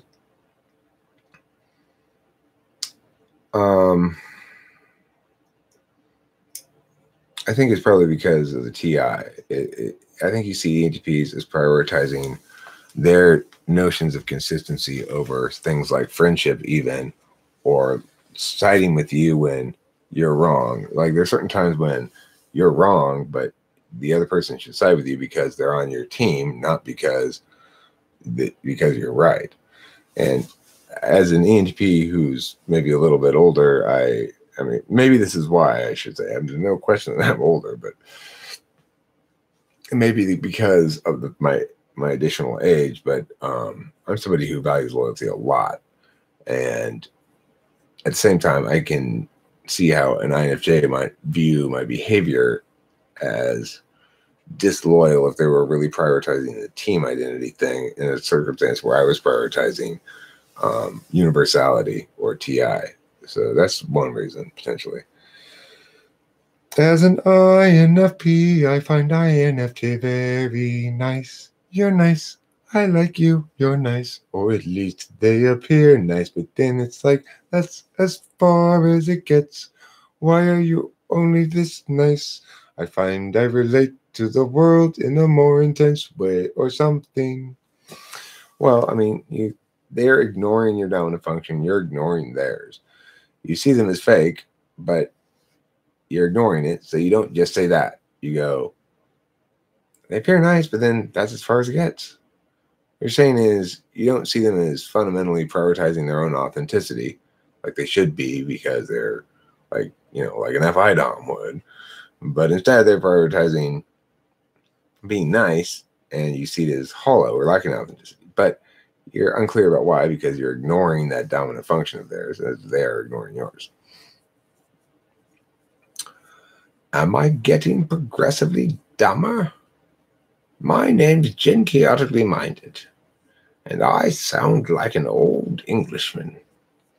Am I getting progressively dumber, or is it my spiral into stupidity directly related to how long I've cohabited with an INTP? Good question, Jen. Good question. The answer is both. I don't know. Why do you think you're getting dumber? Do you really think you're getting dumber? You don't seem like you're getting dumber to me. If you're watching this channel, you're getting smarter. That's right. Every video is a learning opportunity for you, okay? What do we do here, everybody? We are lifelong learners, okay? We learn, we love, we live, we laugh, and then we learn again. That's what we do around here, Jen. So I just want you to just sop up the learning, okay? Just sop it up. Sop it up with your bread, then mix some more learning on it, and spread it all around the learning, and then just take a big old bite. That is learnericious. Meh. It was an 80s poodle group that liked to sing ballads about love and cutie things like that. You probably bump in love with them. An 80s band called Michael what? I don't know. Anyway, that was the album name, Mr. Tressler and Mr. Rock. And it may be that there was a band called something like that before. Regardless, that was the first album name. Smoke is unhealthy. Well, it depends what you're up purpose is for it, right? If I'm smoking a ham hock, I'd say it's a healthy way to get smoke flavor into a ham hock. Just like I'd say your comment is a healthy way for me to make fun of you. Smoke is unhealthy. Smoke stuff can't really be unhealthy. You know, it's like your behaviors can be unhealthy in the sense that if you choose to eat arsenic, that's unhealthy. But arsenic in and of itself isn't unhealthy per se. It's just poisonous to people. So cigarettes are similar. Roundabout way of saying I'm exhausted with being wrong about everything. Always, any day, anytime. Oh, is your significant other always correcting you and telling you you're wrong? You gotta put your foot down. That's just not okay. You gotta be like, you are not gonna correct me anymore. I don't want to be corrected. The reason that you're wrong, significant other, is because you've corrected me again, and I've indicated already that I don't want to be corrected. So that makes you wrong. Like that. Until he stops doing it.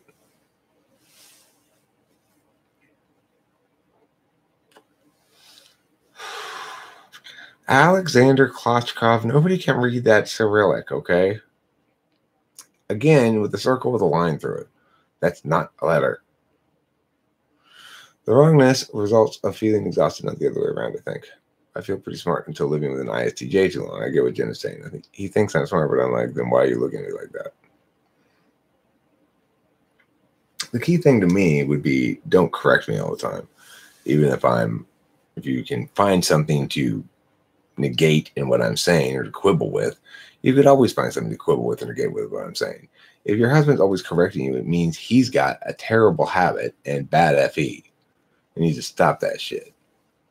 But technically and logically very irrelevant in this circumstance. You say, let me explain something to you, honey. I don't like being corrected all the time. You are technically and logically correct, except for the fact that I've explained to you now that I don't like being corrected all the time. So you need to stop doing it. It's a bad behavior on your part. The fact that you're logically and technically right are not exclusive of the fact that you're constantly correcting me is a bad behavior and you need to stop. So next time you correct me, you're going to be what? You're going to be wrong because you will have you will have not paid attention to, you will have ignored what I've told you about the fact that I prefer you not correct me all the time. You don't have to. There are alternatives to that. I will say wrong things according to your understanding of that periodically. You don't have to respond by correcting me. And I've indicated now that I want you to stop doing that. That's what you need to tell him. Or just find this section of the video and make him watch it. Go, here, Eric has this to say to you. He feels it's his duty to correct people and share the knowledge. Did you ask for correction? Did you ask for him to share the knowledge with you?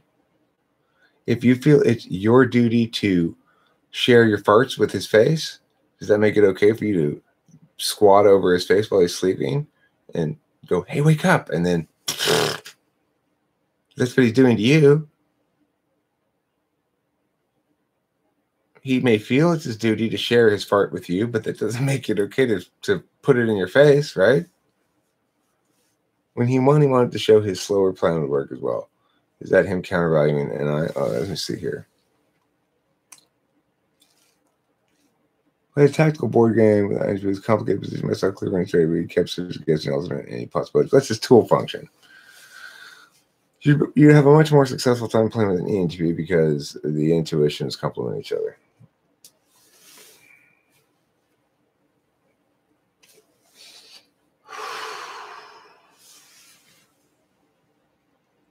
Yeah, that's him countervaluing NI right there. What are the principal moves to be enforced by your genre of music? Broader question. What are the general taxa of musical listeners like I'm a Snake imbibing of niche shit for mood instrumentalities?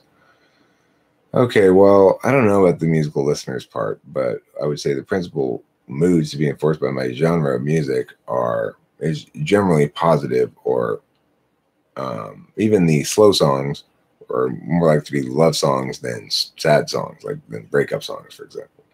So it's mostly all either positive or fatalistic in an existential way, but not really a lot of sad songs, you know. So that's one element to it. No, you're not in the wrong for being overly sensitive. You need to keep track of how many times he engages with you verbally and what manner of engagement that is. The reality is, in a healthy relationship, both parties engage with each other in a positive, affirming way most of the time. Not all the time, but most of the time. And that means if you see 5 or 6 or 7 things in a row that you say that he just instead of working as a teammate with you and building off of the idea of something that he could build off of that he likes, that 5, 6 times in a row he'll negate it, negate. It's just a bad habit of his. He gets a little kick out of being right and gets a little kick out of you being wrong and establishing dominance in some capacity. And he shouldn't do it. And it's fucked up. And that's it. Kim has problems like that too. She gets negationary. Not just INTPs who are like that. Kim gets really negationary sometimes. And I tell her, I'm like, the fuck you will. Basically. This guacamole is awesome. This guacamole is good. This guacamole is the best damn stuff that I've ever seen since wood. Wood was the previous awesome thing before guacamole. Countervalue and I can think can be good or bad. It'll make you either act crazy or and sort of cool, or just someone doing taxidermy to arguments. I'm not taxidermying them. I'm taxonomying them. Okay, don't forget. I like that though, taxidermying them. I think my friend makes NI claims as an NI tool user. Well, that would make sense. He would make NI claims. He doesn't provide examples or provide much qualifiers. Okay, well, yeah, it would. You got to test it, challenge his ass, and see what happens. That's also the way that INTPs tend to be bad at FI. Huh. I don't know what to say about that. Joey Joe Shabadoo at Jeff. Can you elaborate? I suspect I do the same, but I don't know what it looks like. Chris. Which INTX more likely to eat same food every day?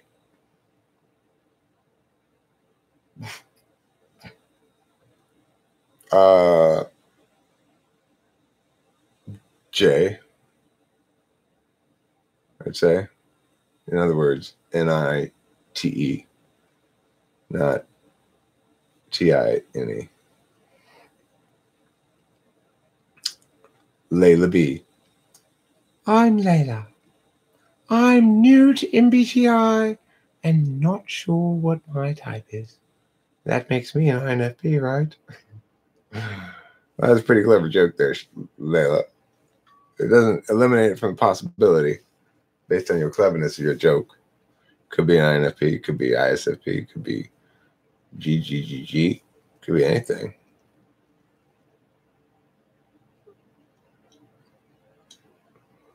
Yeah, it could be. Could be the first FFFF. IFJs seem very resentful to me with their countervalued FI. Just as long as they don't dip much into resenting others, telling them in so many words to be themselves.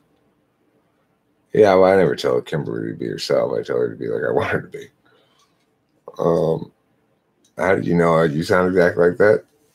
I've got oral telepathy with an AU. Okay, oral telepathy.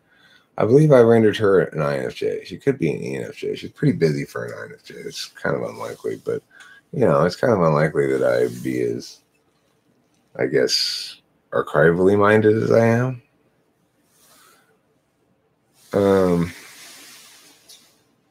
Well, Layla, how much do you like animals?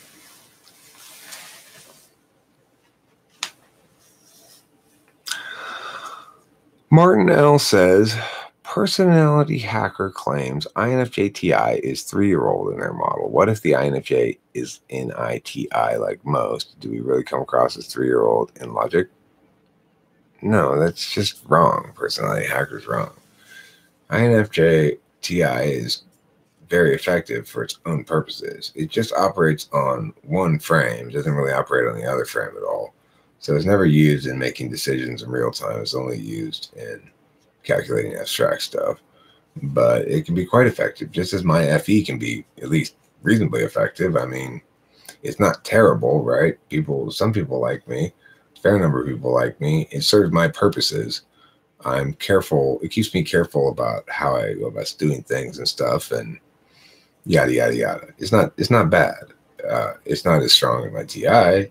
Your TI is not as strong as your FE, but it's still quite good and can be. But the intuitives as well is better than with the sensors. So your TI is better than Kimberly's if you're an INFJ, and the reason is because having intuition in the mix is more consistent with successfully parsing things than is sensing.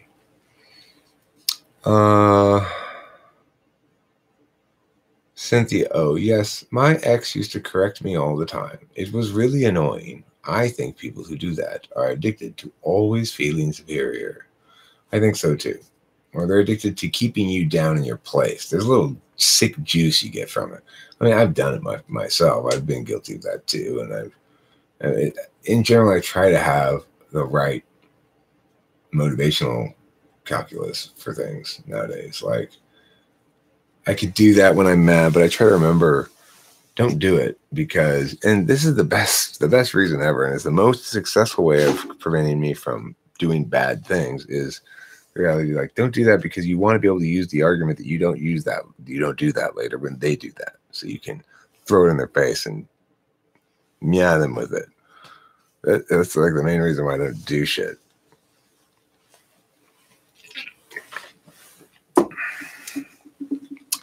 Okay, let's see.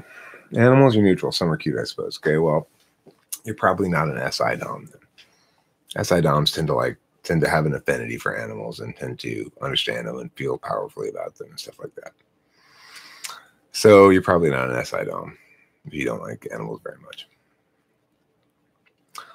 INTJ TI works with other people's systems. It only knows names by intuition, where higher TI would compare names to each other and put them in implicatory hierarchies.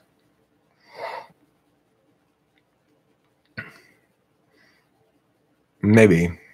I think TI works the same regardless of where it is. It's just how much you're habituated to using it. It works a little different in tool function than it does in dominant in that sense, I guess. The other thing to remember is because it's an absolute value in the third slot, you really want to achieve on it. And as a consequence, because INFJs are intuitive and figure out the right course on things, they'll probably get better at it and get pretty good at it.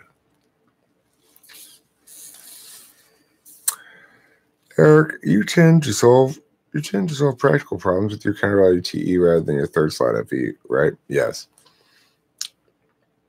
So do EXFPs use their counter-valued FE to solve problems rather than their third slot TE then? Yeah, and that's where they run afoul because FE involves interfacing with other people, and it doesn't really fly because it's counter-value and they're not doing it well. But I would say it's not so much the case for ENFPs. Like, their counter-valued FE, they're much more likely to use their third slot TE. And I think that has to do with the fact that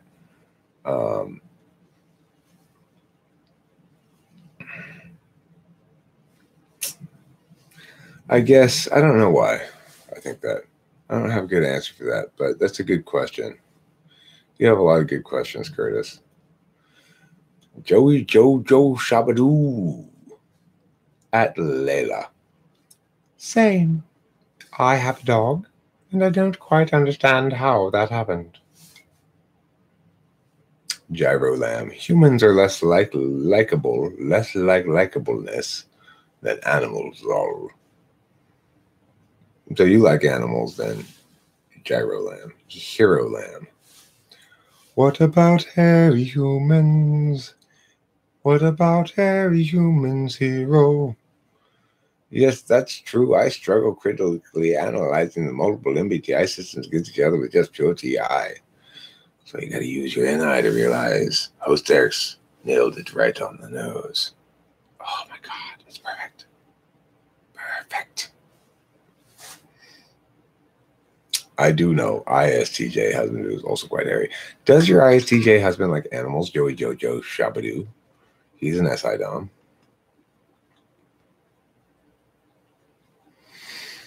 Jin chaotically minimal. Not just SI Doms like animals. I think lots of different types do, but SI Doms seem to have a particular like meow about it or something. I adore animals, but I think animals light up my NE because I do stupid voices for them and imagine convoluted backstories and motivations for the animals, probably instinctual actions. No, trust your gut on this one. Those animals are what you think. Like, my chicken does love me. She does want to hang. At first, I thought it's just coincidence the chicken keeps coming in here, but I realized no, she wants to be next to me. She likes me. She wants to hang out with me. Decent memory is not necessarily, I mean, yes, memory relates to SI, but it depends on what you're talking about remembering. So I was thinking the other day about how you could talk about functions via game shows. Something like Jeopardy is SI memory, okay? But something like, let's say, what's that called? Wheel of Fortune. That's NI. And most game shows are kind of NI. They're like, million dollar pyramid or whatever, where you go. You say a couple of clues and they got to try to figure out what it is. That's a lot of NI in game shows. You have some SE game shows like American Ninja, and you have sort of like FE game shows like Survivor, right? Which is really an FE game show where they're trying to figure out who can be most socially effective at doing the shit, but it has other elements to it as well. Okay, let's see. I don't care much for animals, but just memory. Everybody does stupid voices for animals. I think we should treat them all rightly as MGTOW. Animals going their own way. AGTOW. ISTJ's bonding with dog and snuggling up, both eating wallpaper 5 times a week, except the weekend in which they will add ketchup for spiciness. Yeah. Hero Lamb. It just seems like humans have a lot of hidden agendas. There's an honesty and purity to other animals, even the barbaric ones. This isn't a game show, but is Risk NITE? Risk is probably NITE. Risk is a funny one. That's a hard one to nail down exactly. There's FE components to it potentially as well to make alliances, but probably it's NITE. Or I would say probably your best player for Risk would be an ENTJ. Joey Jojo Shabadoo. Husband views animals as utilitarian, but he understands their nature in a sort of spooky way. He's very comfortable around them. He's also very comfortable hunting them or killing vermin. That's consistent with an ISTJ. He probably, he understands their nature in a spooky way. ISTJs pay a lot of attention to animal body language and know what state an animal is in a given moment. You might make a claim like animals are less important than humans, and the whole statement is true. And evident without providing examples or qualifiers, but this might be because he's a TE Dom. Well, again, you'd have to ask why. So you go, okay, well, why do animals have less importance? What are your justifications for that? If he goes, oh, well, because you see, humans have importance insofar as they link into a rights-based framework. And a rights-based framework requires that somebody have the capacity to, if he starts doing that shit, then he's an NTP. If he instead goes, well, because it's self-evident, you can see, then he's some kind of NI. If he goes, well, because we use them and they're useful, so they serve us and they're therefore less important, that's TE, kind of. It really depends on this. Because it's obvious, that's probably NI. It's probably like either FE NI or TE NI. It sounds kind of like tool function NI. So you're looking at probably ENTJ or ENFJ.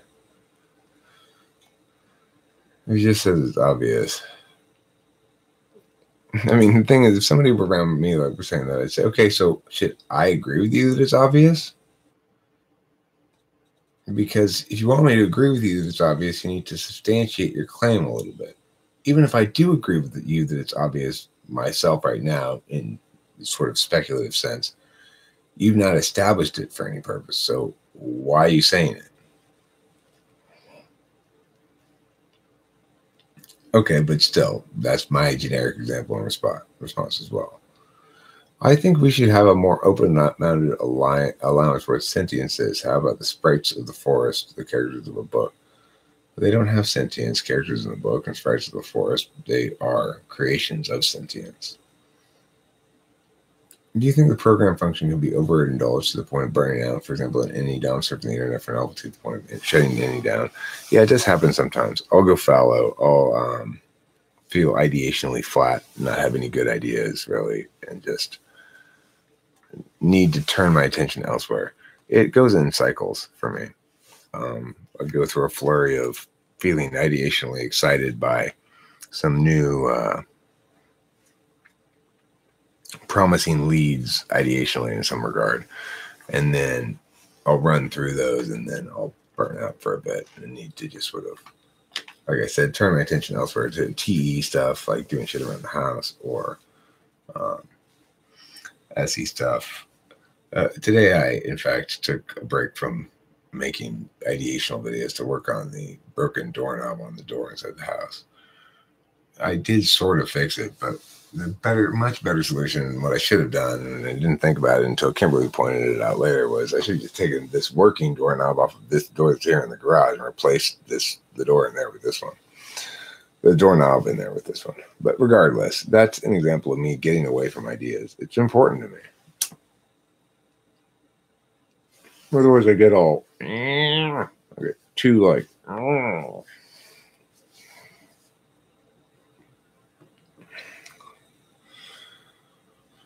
He shuts you down and chucks 8 ad hominems at you.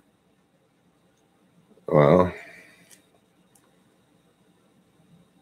when he shuts you down like that, you go, oh, I'm sorry you're so upset. It must be tough having so much difficulty facing pushback.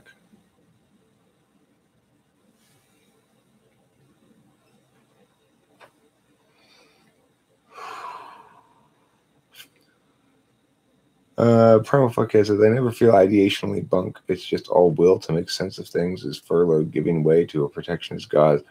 I don't know what that means. That's just putting words together in an unpurposed fashion. Unpurposed words. Unpurposed words are a problem plaguing society today. Throughout humanity's history, unpurposed words have been bad. Now more than ever, unpurposed words are terrible. Your unpurposed words are bad and terrible, and therefore bad and terrible. You say, well, have you considered the possibility that you're projecting? Because what is it about what I just said that's such a terrible debate?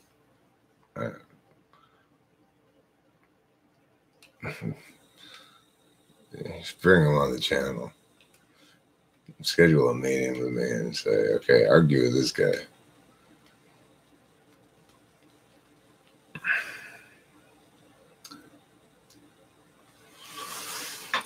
Oh, Primal Fuckhead. I'm a politician. Do I sound less meaningful than ever? I agree most of our mainstream politicians are not overly prone to saying particularly meaningful things. But your words and the one before, I never feel ideationally bunk. It's just all will to make sense of things is furloughed, giving way to a protectionist cause. It doesn't make any sense. That's the problem with it. I don't know what you're trying to say at all. It's just gobbledygook. Or, I mean, and it's not gobbledygook that's structured in such a way that's interpretively rich. It's not an interpretively rich vein of stuff I can do stuff with. It's just jumbled mishmush. Alexandria or Ocasio-Cortez, is that super liberal lady and new, like a new congresswoman? She needs to get schooled by me. Would help substantially for her to have a debate with me and get this shit schooled out of her. But she's not a bad person. She means well, and she's trying to be a little firecracker and stuff, but I would fuck her shit up in no uncertain terms. The purpose of politicians when they talk is to get past me and just get around enough sentiment to make up for it. Well, I don't agree that's the case with me. It may be the case with many politicians. I'd like to change that. I don't think there's any purpose in dismissing the entire class of person. Anybody who's interested in politics necessarily is trying to fool you or pull wool over your eyes or something. It's not necessarily the case. Is it true the politicians have to polish their message? Yeah, but it doesn't mean that they're all trying to get past meaning. I'm not. Do a debate police video on her. Does she have nice boobs? Well, then it does encourage me to do a debate police video for her. I devalue advocacy. More people are bad people than dumb people, in my opinion. Well, I mean, I think you're wrong, but even if you were right, I would still say you have an obligation to presume the contrary. All you're doing is excusing a sort of petty and bitter disengagement. I mean, I didn't vote in the last election, and you might argue the same thing. I'm going through the same thing there, but I was like, I guess in that particular instance, it's the first presidential election I haven't ever voted in. So I was trying to make a point, I guess, in that one. I liked neither of the two major candidates. I didn't like even the third party candidate particularly. So I decided not to vote in the election at all. But the thing is, that doesn't mean I devalue advocacy. It means I devalue the way that particular democratic event manifested. To devalue advocacy is almost self-contradictory. I mean, so are you advocating against advocacy? Is that what you're saying? Is it possible to hold two metaframes as part of my worldview that could contradict, but I don't know if they will, and if they do, which do I prioritize? Do I need a metaframe to sort this out? Yes, yes, and yes. Well, then the answer to the third one's not yes, but which do you prioritize?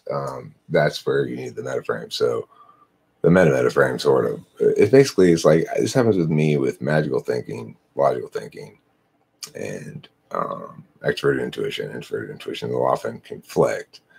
So what I mean by that is faith is something that doesn't really fit into a model for me anyplace else. Then it's just sort of in its own place. So religious faith, for example.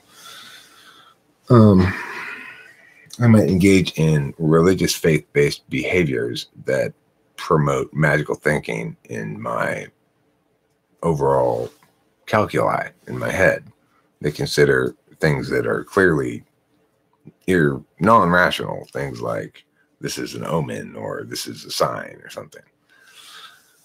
So at the same time, I'm fundamentally a rationalist and don't typically think that it's ever okay to use those sort of explanations for external justifications, only for things that go on inside my own head.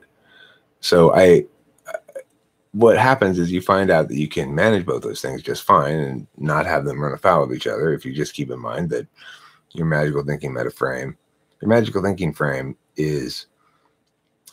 serves valuable purpose, but has to be balanced, you know.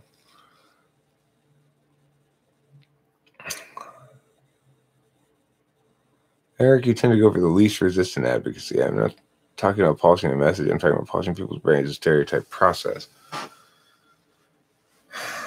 Nobody's polishing people's brains. I certainly am not. Am I? And yet I'm still making advocacies. I'm still engaged in some sort of propaganda. But to say that I'm brainwashing you or trying to form a status quo in which people aren't even aware that they're being fooled kind of shit, that's just not rational. Those things you're saying are not rational things. It's not the way shit works. That's, you know, I would have voted for Donald Trump if I could last time. I have only hatred for neoliberalism. So why would you have voted for Donald Trump then? What makes you think he's opposed to neoliberalism? What do you think neoliberalism is? It's globalism. It's capitalism. It's the idea that we ought to stabilize places so that they can gain prosperity through the free market rather than through democratic forces of government or some other fucking regime change bullshit, right? That's what neoliberalism is. It's responsible for all the global prosperity that exists. It's the reason why, even though food prices, even though the drought that consumed the United States within the last decade was just as bad as the Dust Bowl, unlike the Dust Bowl, food prices barely budged at all up. Why? Well, because of neoliberalism, because of globalism, because we are able to ship food from all over the world. And so as a consequence, we didn't have famine. We didn't have a Great Depression this time, thanks to neoliberalism. So, you know, that's reality. Why couldn't you? Have you ever been murdered? No. You voted against Hillary. It was my only vote in 24 eligible voting years. Yeah, I don't blame you for voting against Hillary. I wouldn't have voted for it. If I had to pick a candidate in that election, I would have voted for Trump. I wouldn't have voted for Hillary. I probably would have regretted voting for Trump now, which is maybe a good reason why I didn't vote. I didn't vote for Trump. I don't think he's doing a very good job. There isn't a big difference. Political activity has its possibilities inherently limited by our delusional idea that democracy is for sneering against the mean guy and not a distribution of process. Democracy is for sneering against the mean guy and not a distribution of process? Well, what I'm saying is I have a plan to actually affect substantial change in the United States and how the federal laws of the United States play out. And my plan is to, in part, work with Congress, but my main plan is to use the Justice Department to affect changes in case law. In other words, to get the Supreme Court to interpret things in a more rights-respecting fashion. And that's a powerfully effective plan. I mean, it's a powerful plan. It has the chance to be very effective. It has a chance to actually affect meaningful change in the country. So I don't know if I'm not pro-democracy per se. Democracy is a means to an end. When it serves that end, great. When it doesn't, I have no particular attachment to the idea, except whatever the alternative is probably going to be more coercive and less rights respecting. So, you know, that's just the reality. What makes you like ENTJs like Chad Crandall or generally annoyed by other ENTJs? Chad Crandall's particularly smart. He's a very bright guy, very intelligent, and not afraid to learn from me and admit when he's wrong about stuff. I'm not afraid to admit when I'm wrong either, but he's not trying to do argumentational battle with me or trying to gain argumentational supremacy. Where he sees my areas of superior ability, he wants to learn from me. I'm not as smart as him in that regard because I don't go and try to learn from him because I'm too self-absorbed. But I should, and I'm sure he has lots of stuff to teach me about lots of things. That's why I like Chad Crandall. He's smart, and he's smart enough to get past his own SI polar. It's only irrational if you don't believe in magical thinking. No, it's irrational if you do believe in it, too. I believe in it, and it's still irrational. You don't have woke politics. He just thinks in terms of organization. I'd vote for him because Hillary bad. Neoliberalism is industry being put over who it exists to serve. That's not true, though. Neoliberalism is enabling areas of the world that reach a certain level of stability to benefit from the infusion of capital into their local economies. Like, the reason you got sweatshop laborers and shit in India or wherever, Bangladesh, is because it's better than their alternative. So they don't have to work there. They're not slaves. They prefer to work there over their alternative in the status quo. So it goes to show you how badly they need industry in there, how badly they need economic activity so that they can raise the standard of living and gain prosperity. So much so that even sweatshop jobs are preferable to the status quo.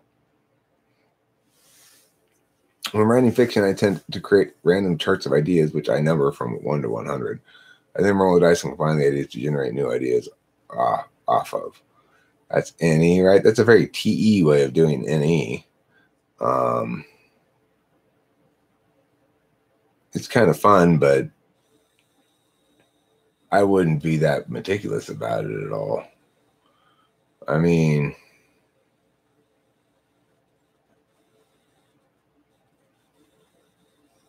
I find myself with NE going, just start writing the shit and figure it out as I go. What's the best way to refute utilitarianism?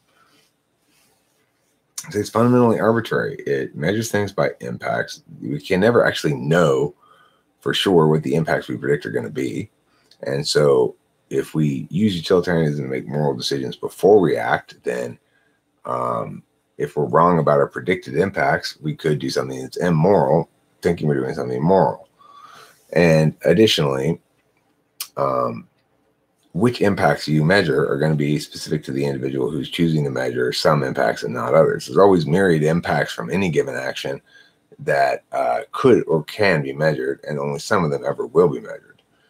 So you point out that it's arbitrary. What are you trying to use it to do? It's not actually even a normative system. It doesn't give you a prescriptive indication regarding your own action that's pending, that's reliable.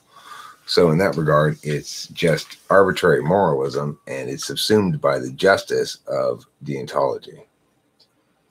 Everyone's got their panties in a bunch over Trump in the bowl, but has anyone stopped and wondered where he got a tie with such a powerful shade of red? Good question, Curtis. Good question.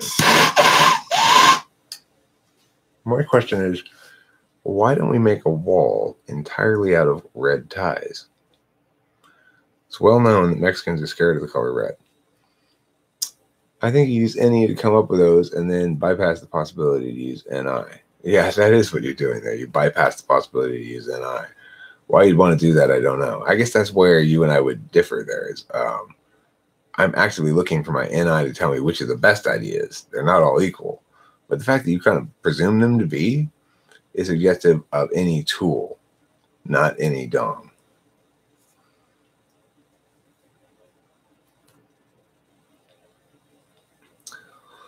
What's the mythical alternative? I'm not saying industry is bad. I'm saying how countries incentivize it is bad. Well, how do they incentivize it? It's like tax breaks and shit? I mean, it's a mistake to think that the benefits the government's going to provide by the tax revenue that they take from the businesses are greater than the benefits from the businesses having more resources and more capital to invest in the local economy.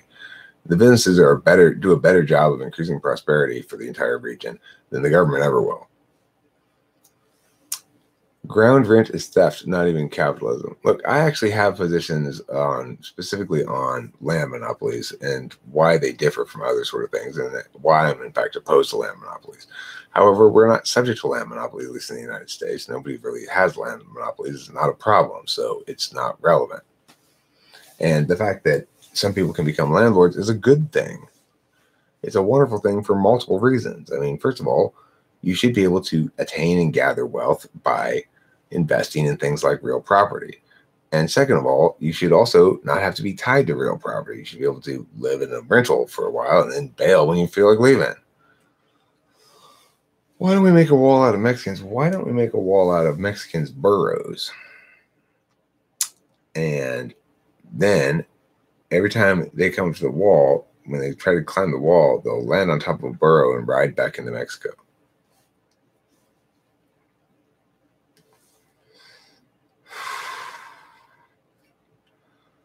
All right. In one of Chad Campbell's videos, he said he was objectively typed as a T-E-N-E-E-N-T-J. He's not T-E-N-E, he's T-E-N-I. There's no such thing as a T-E-N-E-E-N-T-J. It doesn't make any sense.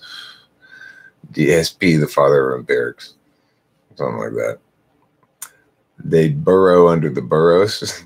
That would be a problem, intuitive wasteland. You're right. I hadn't considered that. if we use their burrows, that would just encourage them to burrow under the wall. All right, how about we use sombreros instead? Abolish ICE?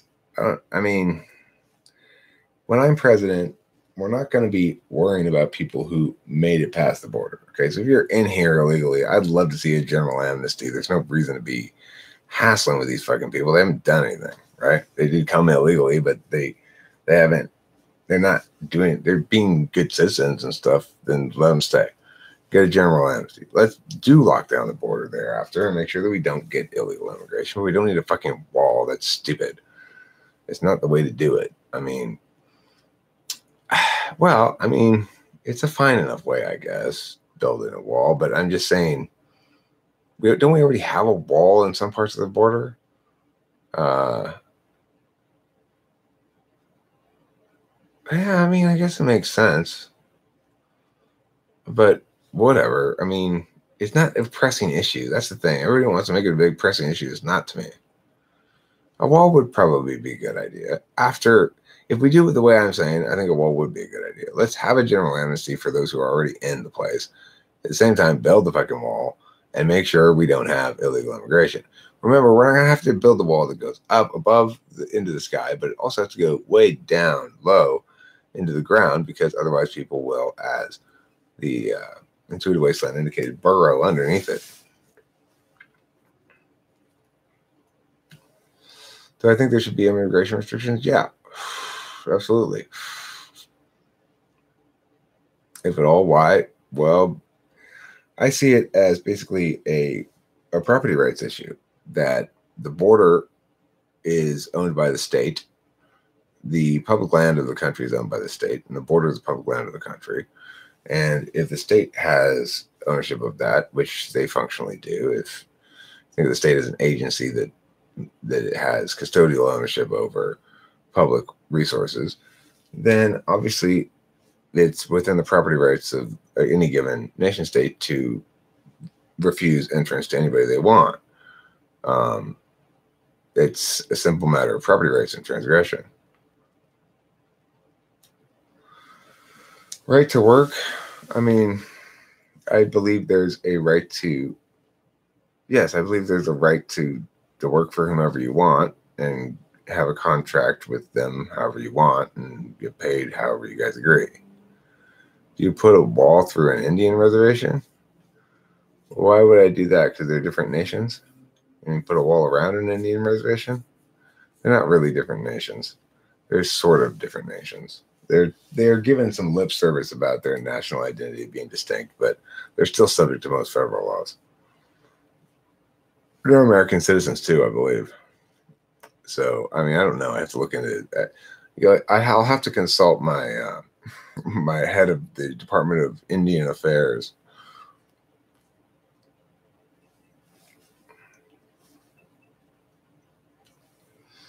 Look, I mean, I do think it makes perfect sense for a population of a country to say, we want to preserve our resources for ourselves. That means we don't want to have a bunch of people who are poorer than us come in, because even if there's some sort of economic benefit or whatever, there comes a certain point where you're taking away from the pool of unskilled labor of Americans. And while Americans don't necessarily want all those jobs, there's still a situation where it infuses the existing culture with other cultures that sometimes collaborate well and sometimes not so well. And there's also, because the government is spending so much money on fucking like public programs and SSI and shit like that, that you got those issues going into play. And I didn't say they don't have a right to a contract. I say they do have a right to make contracts with people. Anybody does. Not workers. Individuals have rights to make contracts. You're making an arbitrary distinction between workers and employers. I've been both. And I'm telling you, it really is arbitrary, and it's better to be a worker, frankly. Do I think a world government would be better than nationalism? No. Because I don't think that there will ever be, or at least not in the foreseeable future, a situation where that world government could accurately or adequately represent the interests of the various subpopulations contained within it.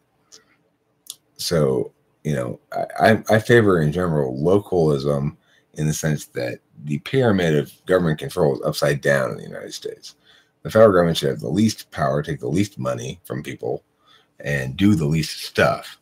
And the local government should be the one that takes more money and does more stuff. And in fact, like local school, the government programs that people actually use who are employed and working and not mooching off the state are things like public schools, which are paid for almost entirely by local property taxes, and things like roads, which are paid for by state or local taxes, and things like police and fire, which are paid for by county or local or whatever kind of taxes. So almost all the government programs we use are not federal, and yet the federal government takes almost 40% of everybody's paycheck minimum when you include Social Security. So that's a problem. If I remember correctly, you said education should be non-mandatory for kiddos. What's the reasoning behind this? Well, I just don't think there's any structural necessity to have mandatory education in which everybody's put together in the same room and has to stay there and do whatever they're told and whatever, because there's a lot of better alternatives available now. Because of the improvements in transportation, the ability for people to drive the kids' places, drop them off, and also to be educated by the internet. Like I work with students sometimes remotely and get paid to coach them in debate, and we don't have to even meet in person. So the thing is, there's too many more possible ways in which people can educate their kids than there used to be. And nowadays, you ought to have more flexibility, and individual kids ought to have the flexibility as well. They ought to be the ones driving the education. It's just wrong to try to force an ESFP, for example, to go into debate. It's wrong because they're not equipped to do it. And, it's like people go, well, you shouldn't say that people can't do this because they're this type. That's bad. Bullshit. I've worked with enough students and been very clear on types enough time to know that some students naturally struggle with certain kinds of things, TI stuff, and they shouldn't be doing it. They should be doing something that's consistent with their identity and their ontology. And the problem is that an education was being taught is not being driven by students who want to learn things for specific purposes, because no real work is ever being done. It's not like they go into the classroom and they say, okay, well, I've got to get this thing published by this afternoon or my 400 readers are not going to be satisfied. There's no real work at all. It's always the realest it gets is on the fridge at home with a magnet on it with the A, So that's the problem. If students were doing something authentic and more of an apprentice-like capacity, then they would be finding out what they actually want to do and what sort of work they like and is naturally consistent with their nature. And then they'd be driven to acquire new skills by the needs of working in that area, in those areas. We have to stop thinking that everybody has to be generally educated. We're not in that era anymore, and it doesn't work. I mean, people who are not meant for school either get miserably forced through the whole thing through college by their parents, or rebel like any sensible person would and end up with a weirdly fucked up life because they couldn't hack this stupid shit that we forced them to do. What about national public goods, military to ensure national interest internationally? I mean, I believe the federal government's jobs include the military, but I don't think we need to have a standing army, as the Constitution indicates we shouldn't. A standing Navy is fine according to the Constitution. I think we could revert to a draft. We need to have enough of a standing army to maintain the existing resources we have. Obviously, we need enough staff to make sure our nuclear facilities are all secure and sound and everything. We need enough staff to be able to mobilize some attack squads or something if we need to on a moment's notice. But we don't need a big standing army, and we shouldn't be engaging in military action across the ocean with anybody right now. We're not at war with anybody technically except for North Korea, and we shouldn't be doing that shit. Opinion on the Democratic National Convention scandal in 2016 and consequential to presidency. I think Hillary Clinton cheated the American people and committed an anti-democratic crime when she stole the primary from Bernie Sanders with her fucking superdelegate bullshit. And she should be, if she were president, she'd be impeached by now, I'm sure, for that bullshit. One of the reasons why I never would have voted for her. She didn't deserve the Democratic nomination. I didn't like Bernie Sanders, but he won it fair and square if you counted the delegates properly. It was the superdelegates arrangement that Hillary Clinton had made before the primaries to defraud the American people out of their rightfully chosen choice. So that is what I think about Hillary Clinton. I agree completely with your views on mandatory education. A strongly debated topic in the comments of one of my videos. I've said a lot of Germans. Germans are easy to upset. You know, they're a stern people. Any talk about the economy, for the most part, I think lacks any holistic perspective. Primal fuckhead, you're just trying to negate shit with random nonsense. Is again, lacks any holistic perspective. Well, what's the holistic perspective? That we have to scrap the whole thing, burn it all to the ground, and start over with primal fuckhead's undefined mush. No.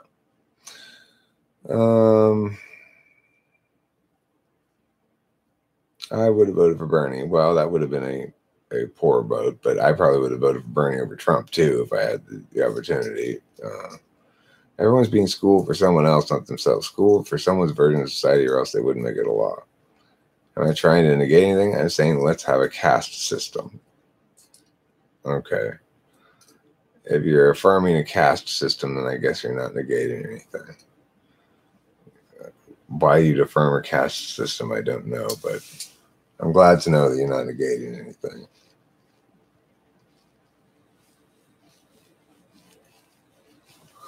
Caste system.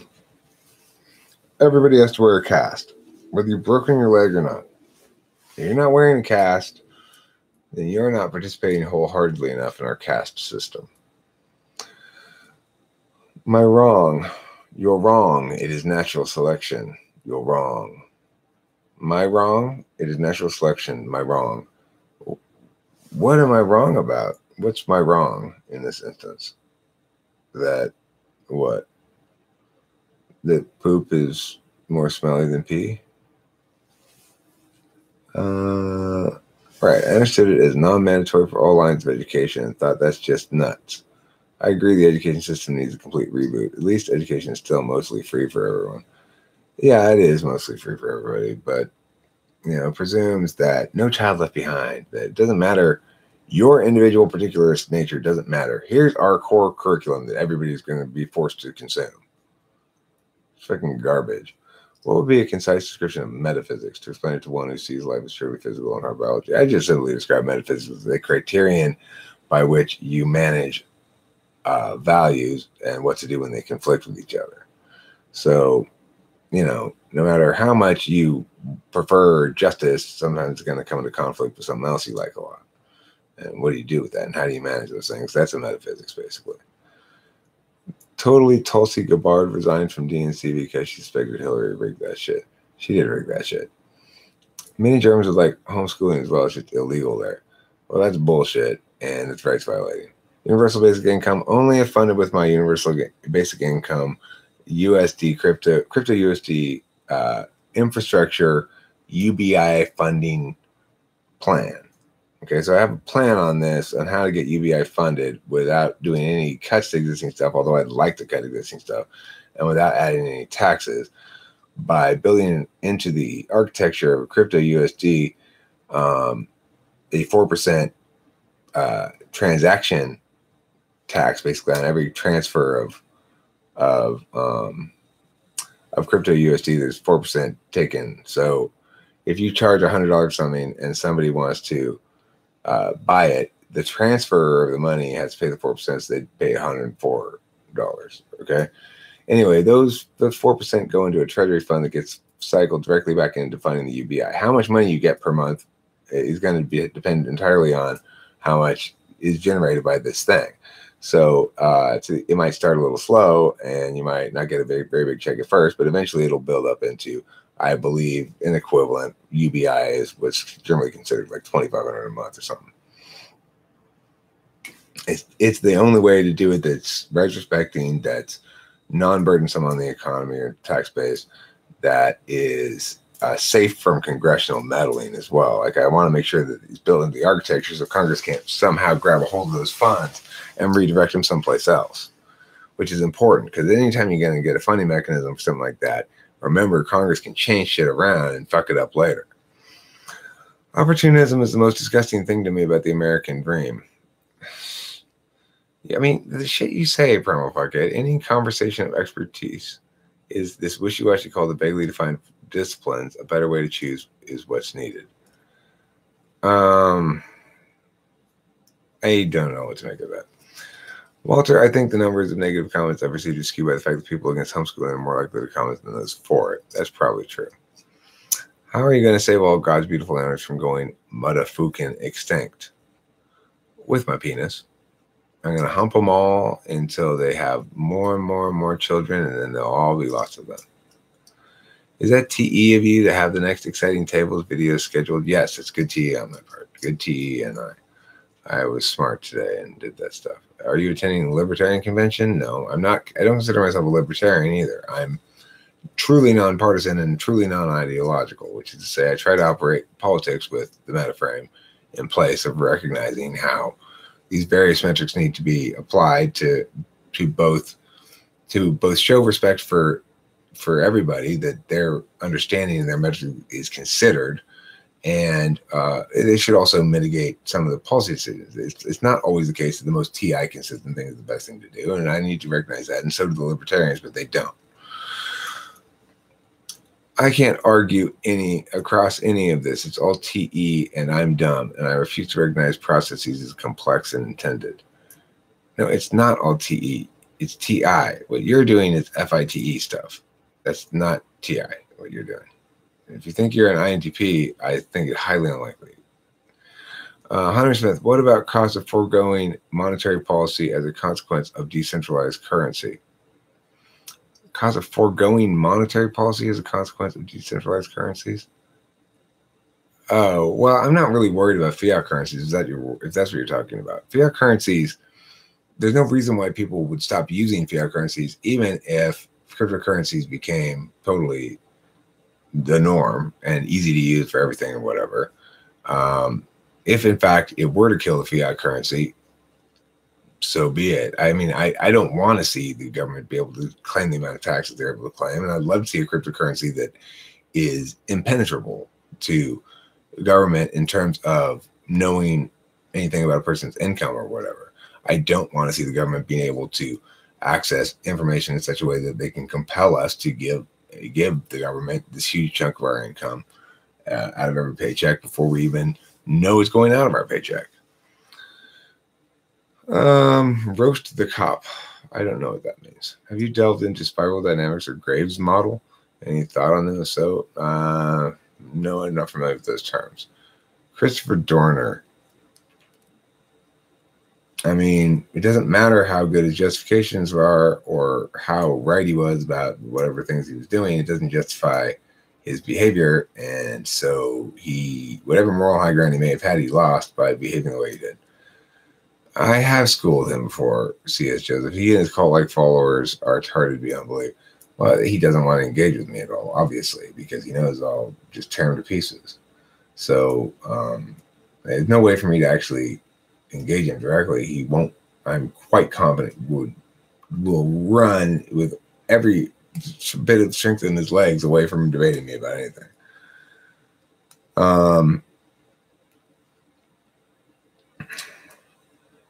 I have contacted him. I've left messages from before saying come talk to me, but he doesn't want it, or he hasn't responded to him. So I'm not gonna go chase him down. The thing is, eventually he has to deal with what will invariably happen. If he has live streams, he has Discord, whatever, people will hear the truth about why his shit's bullshit. People will ask me about him like you just did. It'll all get back to him. He's going to get scrambly because he's going to have to defend against the shit. And at some point, people are going to start asking, well, why don't you go debate Eric then if you're so bright, C.S. Joseph? What are you scared of? Go win then, C.S. Joseph. And I mean, eventually he's going to have to do something, probably, I would guess, because he's way, way, way wronger than DSP. Like, DSP's wrong about some things, and he's wrong about his whole shtick and stuff, but he's right about a lot of things. C.S. Joseph typed Ben Shapiro as an ISTJ. That's like trying to be as wrong as possible. He's thinking in abstract geometric forms, patterns, NI probably, NITE probably. C.S. Joseph says NI is wanty. What the fuck? I thought that was FI. NI is not wanty. It doesn't make any sense. Everyone tells me to watch that guy. Still have no idea who he is. He thinks he's an ENTP. He's not. Do you believe political parties pit personality types against each other in order to polarize and keep lobbyists in charge? Yeah, I don't think they do so with explicit knowledge of types, but I think that they certainly try to exploit wedge issues to inflame their base, and that's where they get their money from. And so, I mean, it's complicated, you know, it's really complicated. Yeah, CS typed Eminem as ISTP, maybe? That's insane. Eminem's another ENTP. This is how little notion C.S. Joseph has of what extroverted intuition is, which is why he somehow crazily thinks himself to be an ENTP when he's obviously not. Ben Shapiro is ENTP.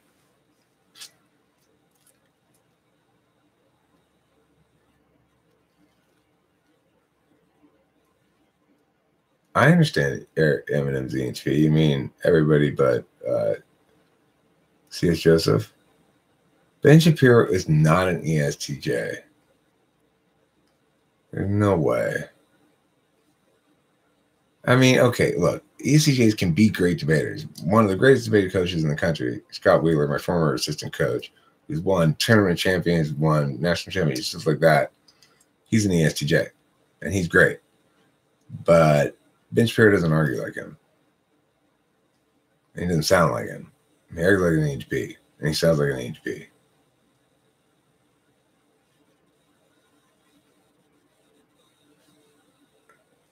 No, Eminem is not an introverted feeler. Look, the reason he's not an introverted feeler is because all of his shit, you can see him crafting the FE the whole way through it. Like, being aware of how being vulnerable plays. Look at like the end of 8 Mile, right? That scene where, obviously that's a character, not Eminem, but he's writing the raps for it anyway. So at the end of it, he anticipates what the other guy is going to say, and he says all that shit against himself. That's textbook third slot FE, of stealing the other person's FE ground, being smart, being clever, and doing that shit, right? Eminem is, in my mind, undeniably an ENTP. There's no possible way he could be anything but it. He's got way too much NE, and he's definitely TIFE, and he's definitely not FI. That's why he does all that shit, like killing Kim and dragging her to the edge of the pier and pushing her body into the water and then taking his daughter home. That song, you know. Right. And Lose Yourself is very much about, you know, let that role function come free. Don't let it be constrained by your fear anymore. It's your insecurity function. You're balanced but insecurity. How to find out if somebody is TI or FI? Well, you gotta see what sort of justifications they give for things.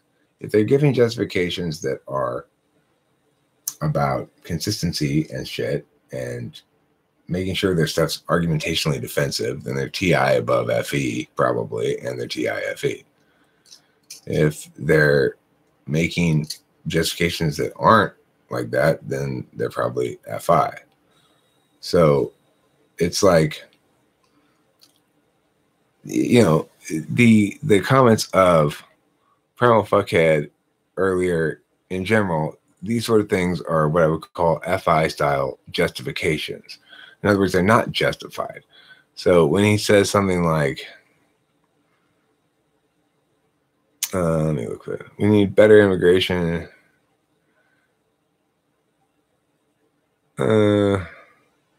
Any talk about the economy, for the most part, I think lacks any holistic perspective. That's a textbook FI understanding of it. It's saying you keep talking about how it actually works and what it actually is, and it's not incorporating my feelings. But the FI user will be convinced that they're TI right. They just can't explain it, quote unquote, or they don't want to explain it, or something like that. Because they're thinking, they're discounting TI as a legitimate way of evaluating things. So, yeah, there's no reason behind it, or there could be reasons, but there are certain kinds of reasons. They're like, they're claims, and it assumes things that aren't in evidence, and yeah. What if they justify with SE? To justify with SE means to just do it and stop talking about it. That's how you justify with SE. You don't justify with SE by going, well, we should do it because it's doing it. You just do it.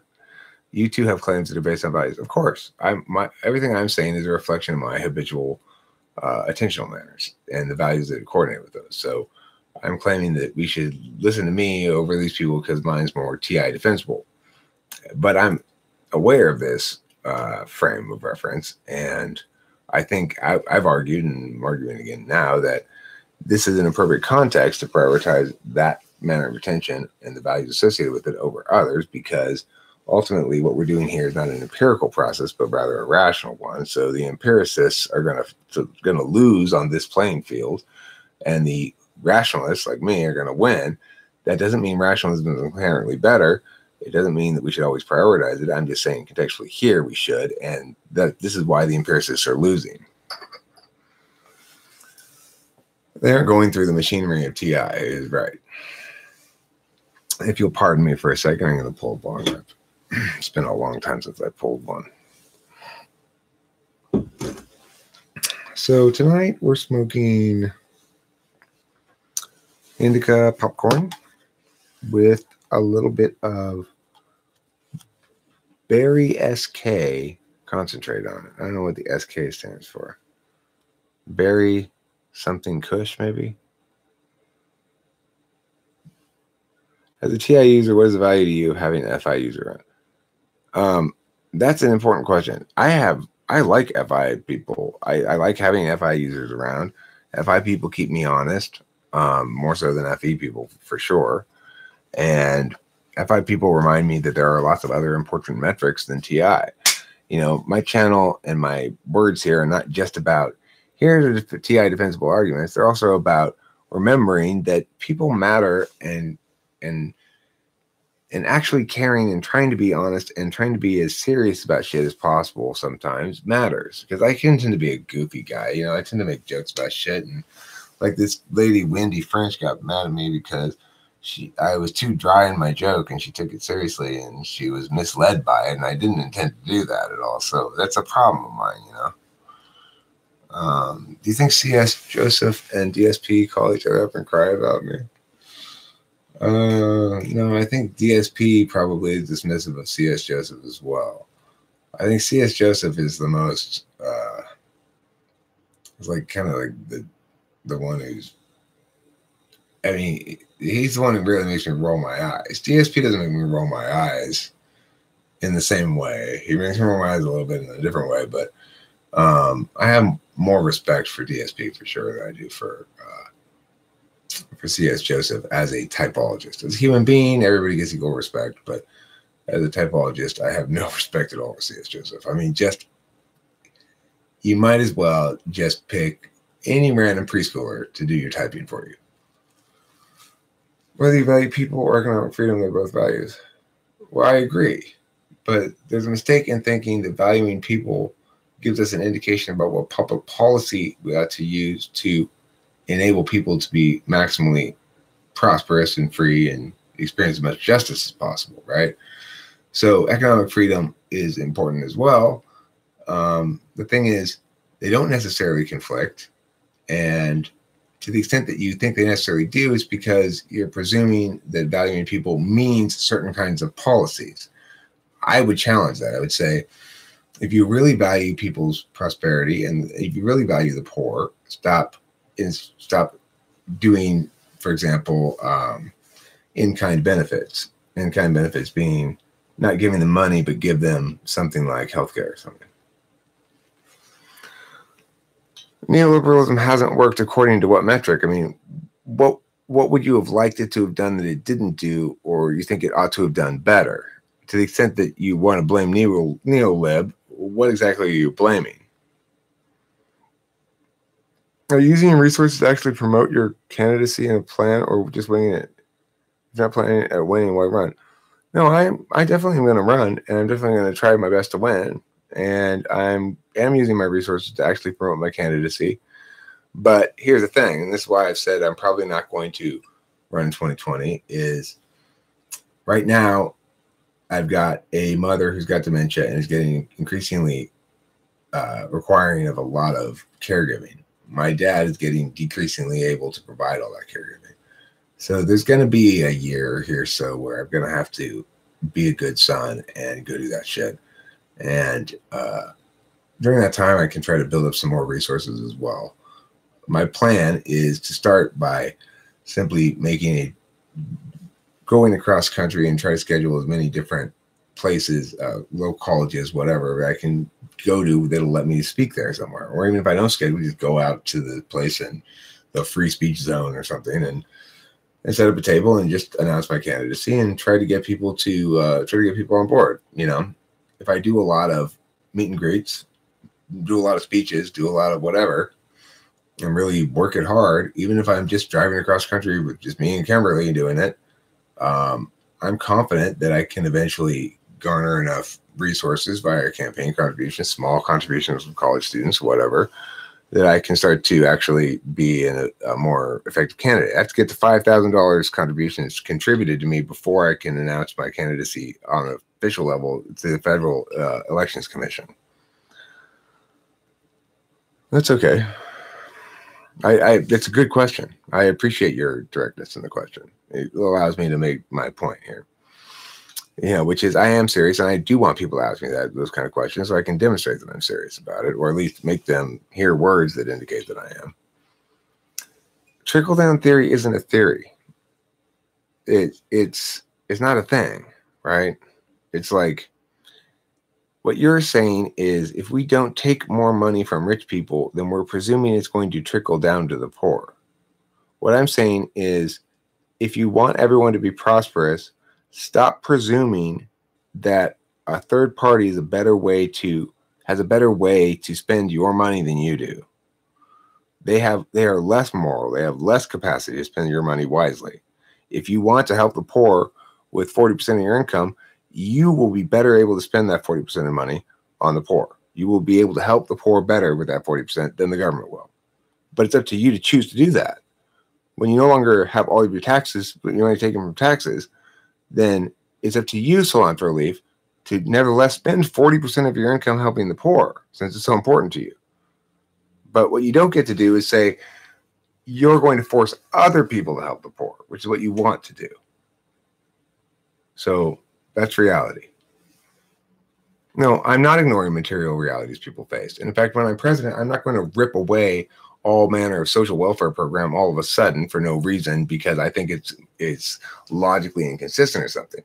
It'll be low on the list of things that I'm going to try to get rid of because I understand that even though it's wrong and bad and infantilizes the poor and incentivizes poverty, it distorts markets, it does lots of other bad things, and these things are all factually true, regardless of your feelings. It does these things. Even though that's the case, I still wouldn't rip it away from people who need those resources in a sudden fashion that is going to leave a bunch of people high and dry. My goal is to minimize pain and suffering from the transition so that we can both basically it's a kind of like chemotherapy. The government's a cancer of sorts in most of what it does. And yet the cancer is pressed too close up against your spine. It's hard to remove it without paralyzing you, right? So we have to be really cautious about removing some of the existing institutions of government. And I agree with that. It is important to be aware of people's actual material realities. You're right about that, which is why we have to get rid of those programs. So those things are what cause poverty to persist. I can give you a perfect example from Seattle. Seattle raised the living wage to $15 or $20 an hour or whatever they did. And what happened? Almost all the poor who were supposed to benefit from this went into work and asked to have their wages cut their hours cut way back because they didn't want to lose their subsidized housing they were getting from the federal government. This is the sort of shit that government programs engender.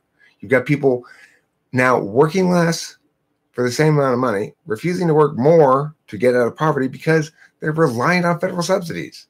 This is what I mean by subsidizing poverty and incentivizing it. So you're wrong, Cilantro Leaf. You're wrong about a lot of things. And what I'm telling you is don't doubt my care for people. Understand that I'm not confused by my care into doing things that hurt them like you are. And that's exactly what you're talking about. You're saying, because I care so much about these people, I'm going to hurt everybody. I care about them too. I'm going to take care not to hurt them. And I'm going to take care to fix the system that currently is hurting them and keeping them in poverty, namely things like federal housing subsidies. Or something like my niece who have got SSI now for the rest of her life. Why? For no fucking reason.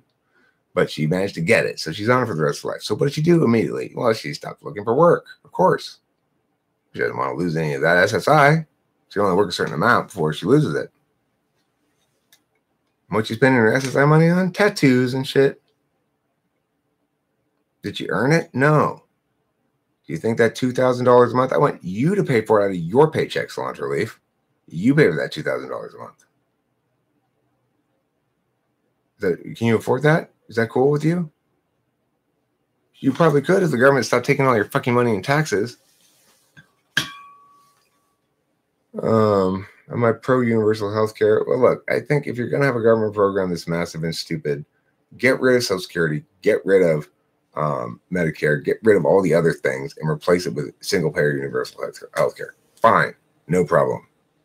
I'd be happy to do that. If it's not going to cost anymore, we can get rid of all the other stupid-ass shit, then fine.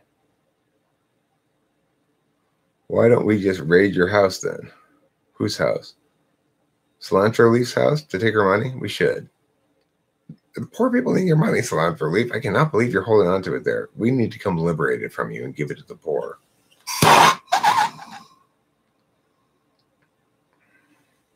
Thank you, LJ.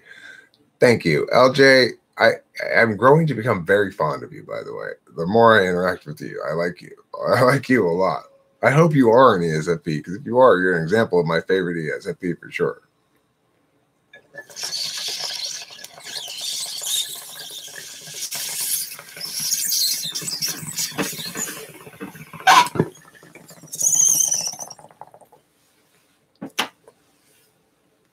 I would be happy to debate it again. Listen, Tim Bullbear, I have been telling anybody and everybody who will listen to me, come debate me.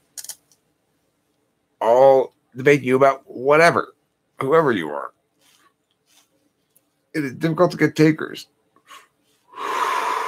I'm intimidating, understandably. But I'm not big enough to get people like Ben Shapiro to debate me. Ben Shapiro wouldn't be intimidated by me. But I'd have to get another, 20,000 subscribers probably before I get his attention.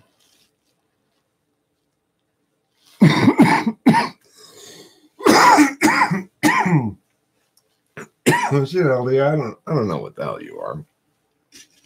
But you're not some sort of double, triple blast, double-decker, tribe-loving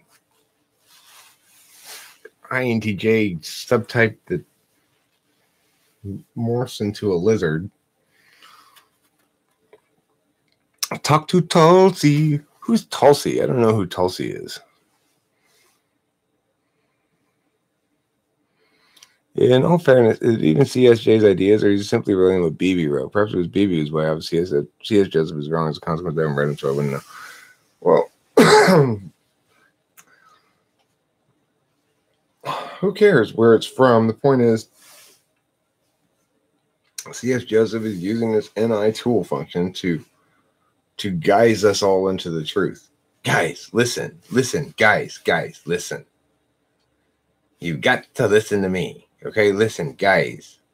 First of all, I'm an ENTP, so we know that extroverted intuition doesn't have anything to do with coming up with ideas, okay? Nothing at all. Because I don't come up with any, and I'm an ENTP.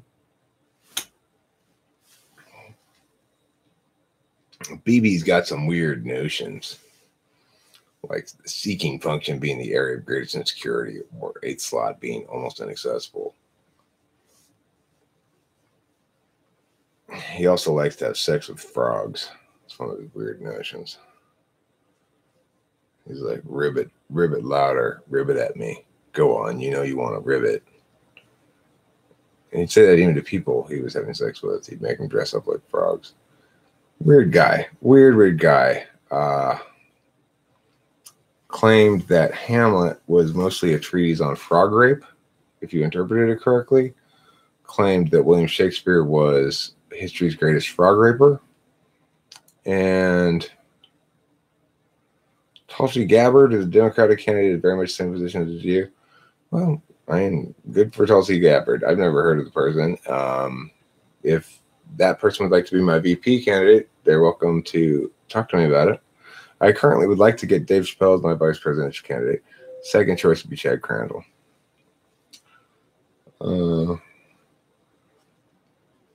Let's see. So yeah, let Tulsi know that I'm willing to talk to that person. Is it a girl or a guy? Tulsi Gabbard. Tulsi Gabbard, to put your knife in the scabbard and come and talk to me. That's what somebody should tell her. Look, I know you've never heard of this guy, and he's got like no credibility or visibility of the sort that you do, Tulsi Gabbard, but you're going to want to listen to him and become his vice presidential candidate because, well, just trust me. That guy smoking the bong rip, he's going to be president. That seems unlikely. You haven't talked to him yet, Tulsi Gabbard. You got to talk to him. Once you talk to him, you'll agree. Joe Rogan, you need to talk to me too. Okay, I'm so tired of not being on Joe Rogan's podcast. Hurry up already. I'm ready to be on your podcast now. What do you expect me to do? Like contact you or something? I'm sitting here waiting for people to do shit like that. Don't expect me to go running around looking for shit. I don't know how to do that stuff. I got other stuff to do. Joe Rogan, you must have like some sort of production assistant or something. Have him contact me and I'd be thrilled to be on your podcast. I could even go over to wherever you are because I think you're in the LA area and be there in person, no problem. I drive. I have a car. There are a lot of misconceptions about NI, but the one that probably annoys me, somebody send that to Joe Rogan, please. That would be a great favor. If you want to do Eric a great favor, somehow get that last little chunk and send it to Joe Rogan. Edit it, send it to him. That would be fantastic. That would be, if you could do that for me, you would get like as much free shit as I could fit into a huge box and I'd mail it to you. I got t-shirts, I got other kind of stuff around here. So yeah, anybody want to do that for me, that'd be spectacular. I'd greatly appreciate it. It would make it, I'm sure, a massive difference in my channel's success if I could get on Joe Rogan's podcast. Anyway, unlikely, but possible. Maybe someday. Slowly growing.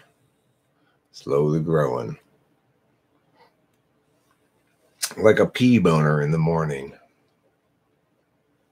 My writing and humor is very similar to your ISTJ friend. Are you sure your friend's an ISTJ? It seems very unlikely that an ISTJ would write like I write. The humor would be similar, but he'd be presumably much less frequent with it. He states that the 8th is so deep in the unconscious that it can hardly be noticed. It's not insecure, according to him. Oh, That makes sense then, because Curtis is probably ISTJ. Sorry, Jeff Barnes, that's my bad. What's the biggest difference between INFJ and ENFJ? They're quite dramatically different in a way, because INFJ escapes the curse of the ENFJ's polar SI, whereas ENFJ does not escape that curse. ENFJs, I find, ongoingly manipulative. I was watching this thing on Fire Festival last night, and have you guys heard about the Fire Festival, that music festival that guy put together with Ja Rule and turned into a big fucking disaster?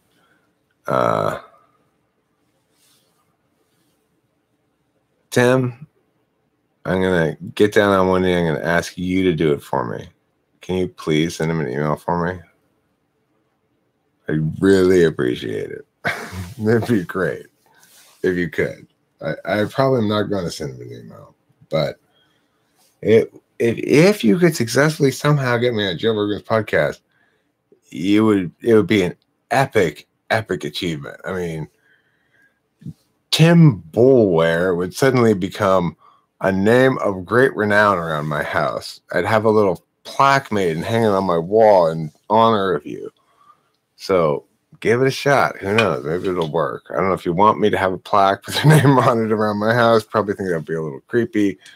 But, you know, maybe it would be something that you didn't know was on your bucket list. What type is Dave Chappelle? I think he's an INTP. There are a lot of misconceptions about NI, but the one that probably annoys me the most is this. NI is about planning for the future. Sounds more like T or not. Yeah, NI is not about planning for the future. NI understands time systems and their progression through time, such as to understand when might be an optimal moment to act, but that's not the same thing as planning for the future at all.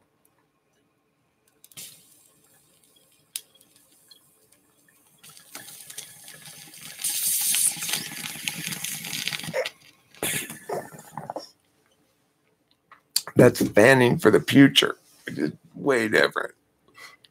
Way different. Someone said you wrote more like an ENFJ than INFJ. Well, here's the thing. You're not praising me very much. ENFJs normally would be spending a little bit more energy praising me. They'd see me as down type in the room. The other thing is ENFJs would be unlikely to participate in the chat because they wouldn't be able to fully use their FE to try to wrestle the reins of the situation.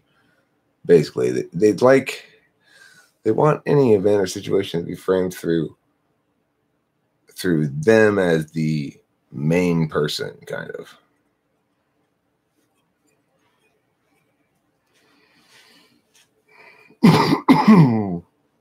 Lawless morning for me. Ultra late owl indeed.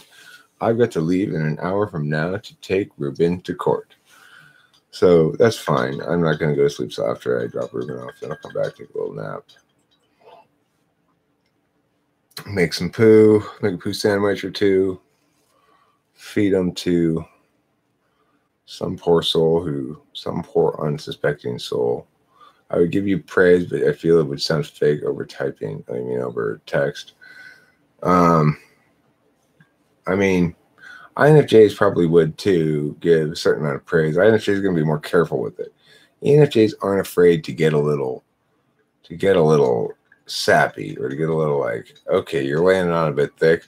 ENFJs generally aren't afraid to be accused of that. They'll sort of go sheepish and be self-effacing and do all the right shit. They're much more interfacey, right? So they're a little more risk-taking than INFJs. Who is better, Baccarat, me, or Freud? Excellent question. I want to say me. But TI Tool Funkin keeps me honest. He's a little bit better than me. He must be his dream analysis. He's always analyzing his dreams for Baccarat strategy indicators. And, he's an expert at that. LJ, that seems spot on. When first learning this stuff, that confused me because TE is concerned with efficiency. I see. What is it you find manipulative about the ENFJ? They just, they're always interfacing socially and using NI, their singularity, as their tool function. It can manifest as giving a lot of advice, unsolicited advice. I don't want any more unsolicited advice from you.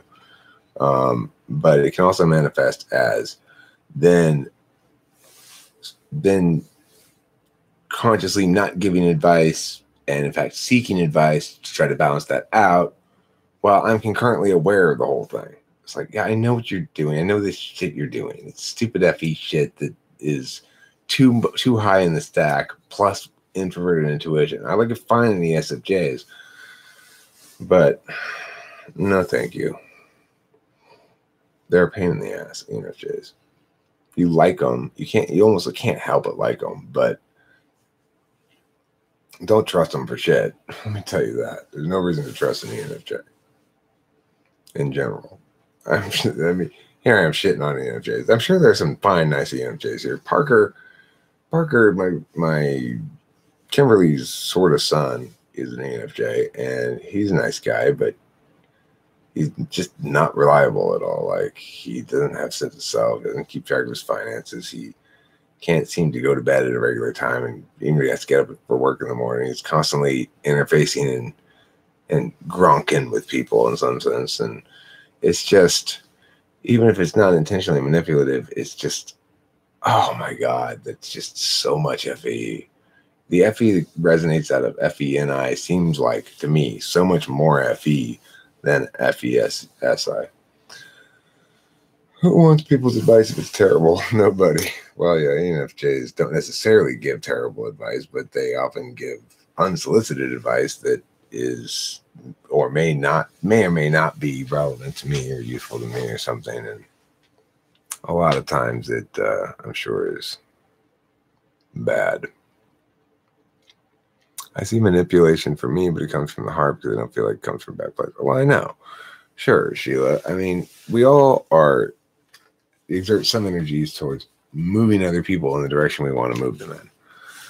INFJs are probably the most successful at that because they don't overuse it. If you are an INFJ, you don't overuse it. And what that means is you are constantly managing everybody, but you're aware of how moving them in that management calculus impacts later behaviors.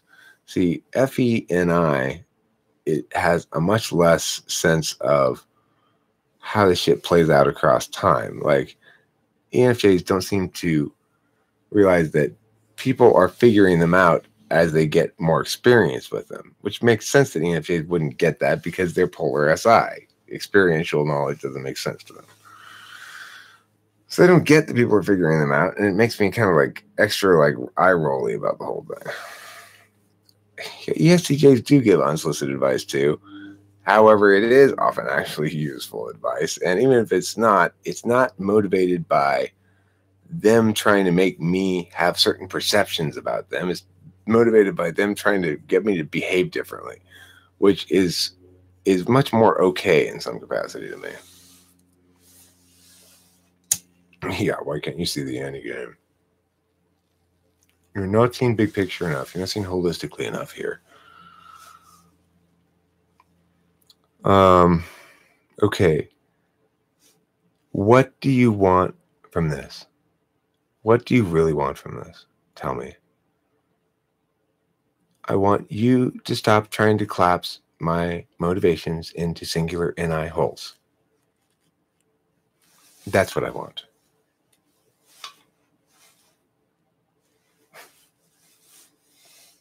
So that you can then use them to better me in some capacity. No, thank you.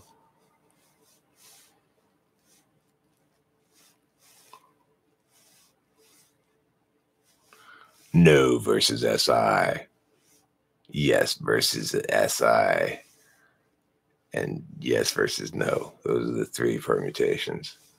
I'm going to go No. N-I. Oh, I was confused. Do you not get the NFJ from me? What little do you know? I don't know enough to say, really. I'd have to talk to you, I guess, more. And I don't know. How are you? Are you cool? That's not really a good way to test people, but if you're cool, you seem cool. I like you, but I would probably like you regardless if you were an ENFJ or INFJ. You haven't bashed me over the head with too much advice yet, but like if you're trying to be like, I want to be this or that or whatever, there's no point in caring either way because you're either attending first through FE. If you're assuming you're an NFJ, you're either attending first through FE and foremost through FE. That's your main frame of reference, your implicit frame and your implicit value. Things have to allow you to engage on your FE nature, or you won't have any attention for it. Or it's the equivalent for NI. And the tool function is going to determine your polar. So if you're an ENFJ, your polar is SI. But if you're an INFJ, your polar is TE. Now, it shouldn't be too difficult to tell the difference between polar TE and polar SI. If you're polar TE, you're like Kimberly. And that means you do shit like, I had her all set up to work on this cricket out here by herself. I could watch a football game, which was very exciting, by the way, with the Rams game. Anyway, and I mean, I couldn't have got it. I walked through everything. I had it all fucking set up. Went inside. She comes back in shortly thereafter and says, I don't know, I messed something up. It's telling me I have to pay money now. I'm like, no, you don't have to pay money. Let me just see what this says. So what had she done? Well, it was something I had failed to warn her about or account for, which is that under the fonts, it defaults to starting you with all fonts, which includes the ones you have to pay for, plus your system fonts. And you have to switch it over to system fonts so you can exclude the ones you have to pay for. Well, naturally, of course, Kimberly finds when you have to pay for it that she wants. Now, we can get those for free from DaFont. She just has to find it there, and then I can download it and install it. But regardless, once I went back, I explained, okay, this is because you need to set this font filter so that it only has system fonts. And we have shit tons of them. So anyway, that's the sort of thing that TE Polar does all the time. She may have spent a little bit of attention trying to figure out why it was, but I walked in and I looked at it generally for a second. I was like, you probably got a font you have to pay for, is my guess. Because I saw a weird font name there that I hadn't seen before. And I was like, oh, that seems like it's possible. And I looked into it, and sure enough, that's what it was. So it's like, that's the sort of thing that a TE Polar person just doesn't or can't or doesn't think to solve for themselves. They immediately look to somebody else for doing it. On the other hand, ENFJs have pretty good TE. They're pretty good at figuring out how to do things or how to solve things. And it's because it's their 8 slot function. Their interfacers by nature, so it's their balance function. And the ENFJ would figure that shit out. So in that way, ENFJs are smarter than INFJs on the TE ground for sure. Much more effective at solving actual problems. INFJs, in contrast, are much more effective at the TI, more so than you'd think with one space difference. INFJs are much more effective in TI than ENFJs, but concurrently, ENFJs are much more effective with TE than are INFJs.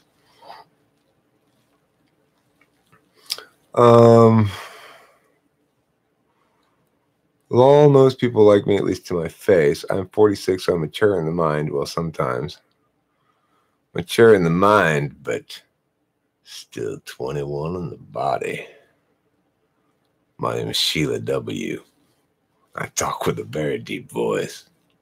My name's Sheila W. 46 in the mind, 21 in the body. Have at it, big boy. Sheila W. I didn't know you were such a tawdry wench. El Sadat. Which MBTI types are more likely to be afraid of failure a lot, even though they still procrastinate sometimes? Well,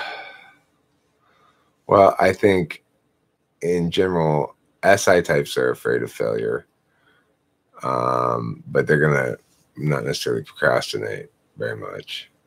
So, like, ISFJ doesn't procrastinate really, and ISTJ doesn't really procrastinate. But they're afraid of failure. So, when they do procrastinate and are also afraid of failure, INTP, INFP are the biggest procrastinators because they have polar SE. And they're also likely to be INTPs maybe more than INFPs be afraid of failure because INTPs have the FE component in it. I resonate with your understanding of the eighth function. I rarely use it, but I had to back in high school. It was kind of painful when you consciously use it. I couldn't be my natural self, though. Well, I think for me, eighth law function just sort of comes out when I need it to, and it does what it needs to do, and then it goes away when I'm done with it. It doesn't require. I'm not enamored with it at all. I don't like necessarily to use it, but it ultimately does the legwork for everything else for me. Now that makes most sense for me because it's SE as well as extra legworky, but it's true for everybody in an equivalent capacity. I'm very independent and don't like people's help. I like to figure out stuff for myself and it takes me all night. That's definitely not INFJ. But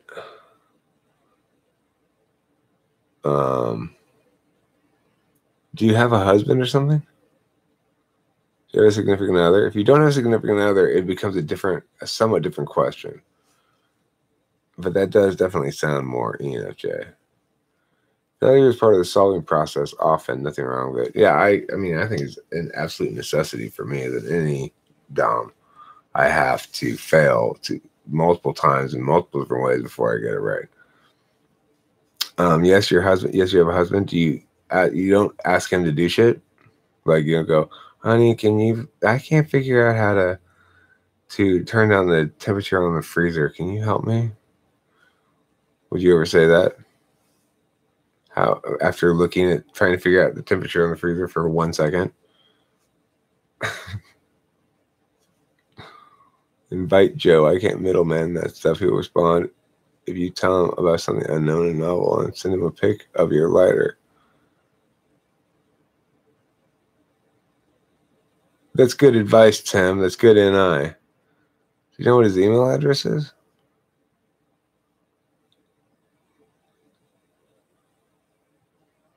Huh. Not stuff that is problems unresolved and needing solvency, because that's really what you're going to be. If you're a INFJ, you would, for things that are problems that need to be solved that you aren't, like, you don't have an NI understanding of already how it works to be solved, then you'll probably defer to asking for stuff. Not so much based on how much you hate it, but whether or not you're capable of it. So it sounds like you're probably an ENFJ. Wow, sorry I keep talking so much shit about ENFJs. I'm sure you're very nice, Sheila. I gotta watch out with that shit. I tend to just sort of,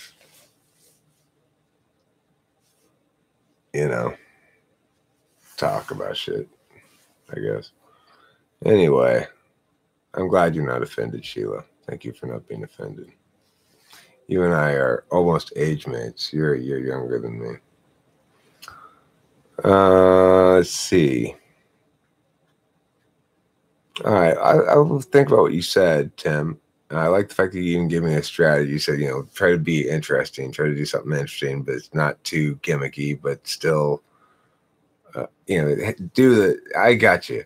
I got the FENI package you're throwing my way, the ball you're throwing at me. I'll think about it. I'll make it happen. I'll send that email and see what happens.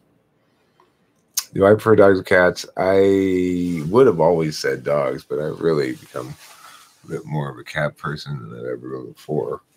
I really love our cats, but this one especially. This is my P and my P. Oh, the P. So good and true and just and fine and special. Such a beloved kitty friend. Oh my goodness, oh my gracious. Your justice and your goodness are non-stoply astonishing me all the time with constancy. It's true. I'm not lying this time. We're having an adventure of loving. That's how you love a cat. If you were wanting instructions of how to love a cat. Did you look up that Andy Andre girl? You won't be disappointed. I think I tried to and couldn't find it. If I remember correctly, I Googled it and I don't know, I couldn't find it. I'll try it again. Anyway, I'm going to get off the live stream now. I'm going to end this live stream and I'm going to go take a bath and I'm going to drink some more water and then I'm going to take Ruben to court. What function is most used for general writing? NI or NE? How do they come out? NI comes out different than NE. NI is more like Harry Potter. I've seen I don't know what that is. Have a great day, all. Ta-ta. I like that. That's a good way to say goodbye. Ta-ta. Ta-ta, everybody.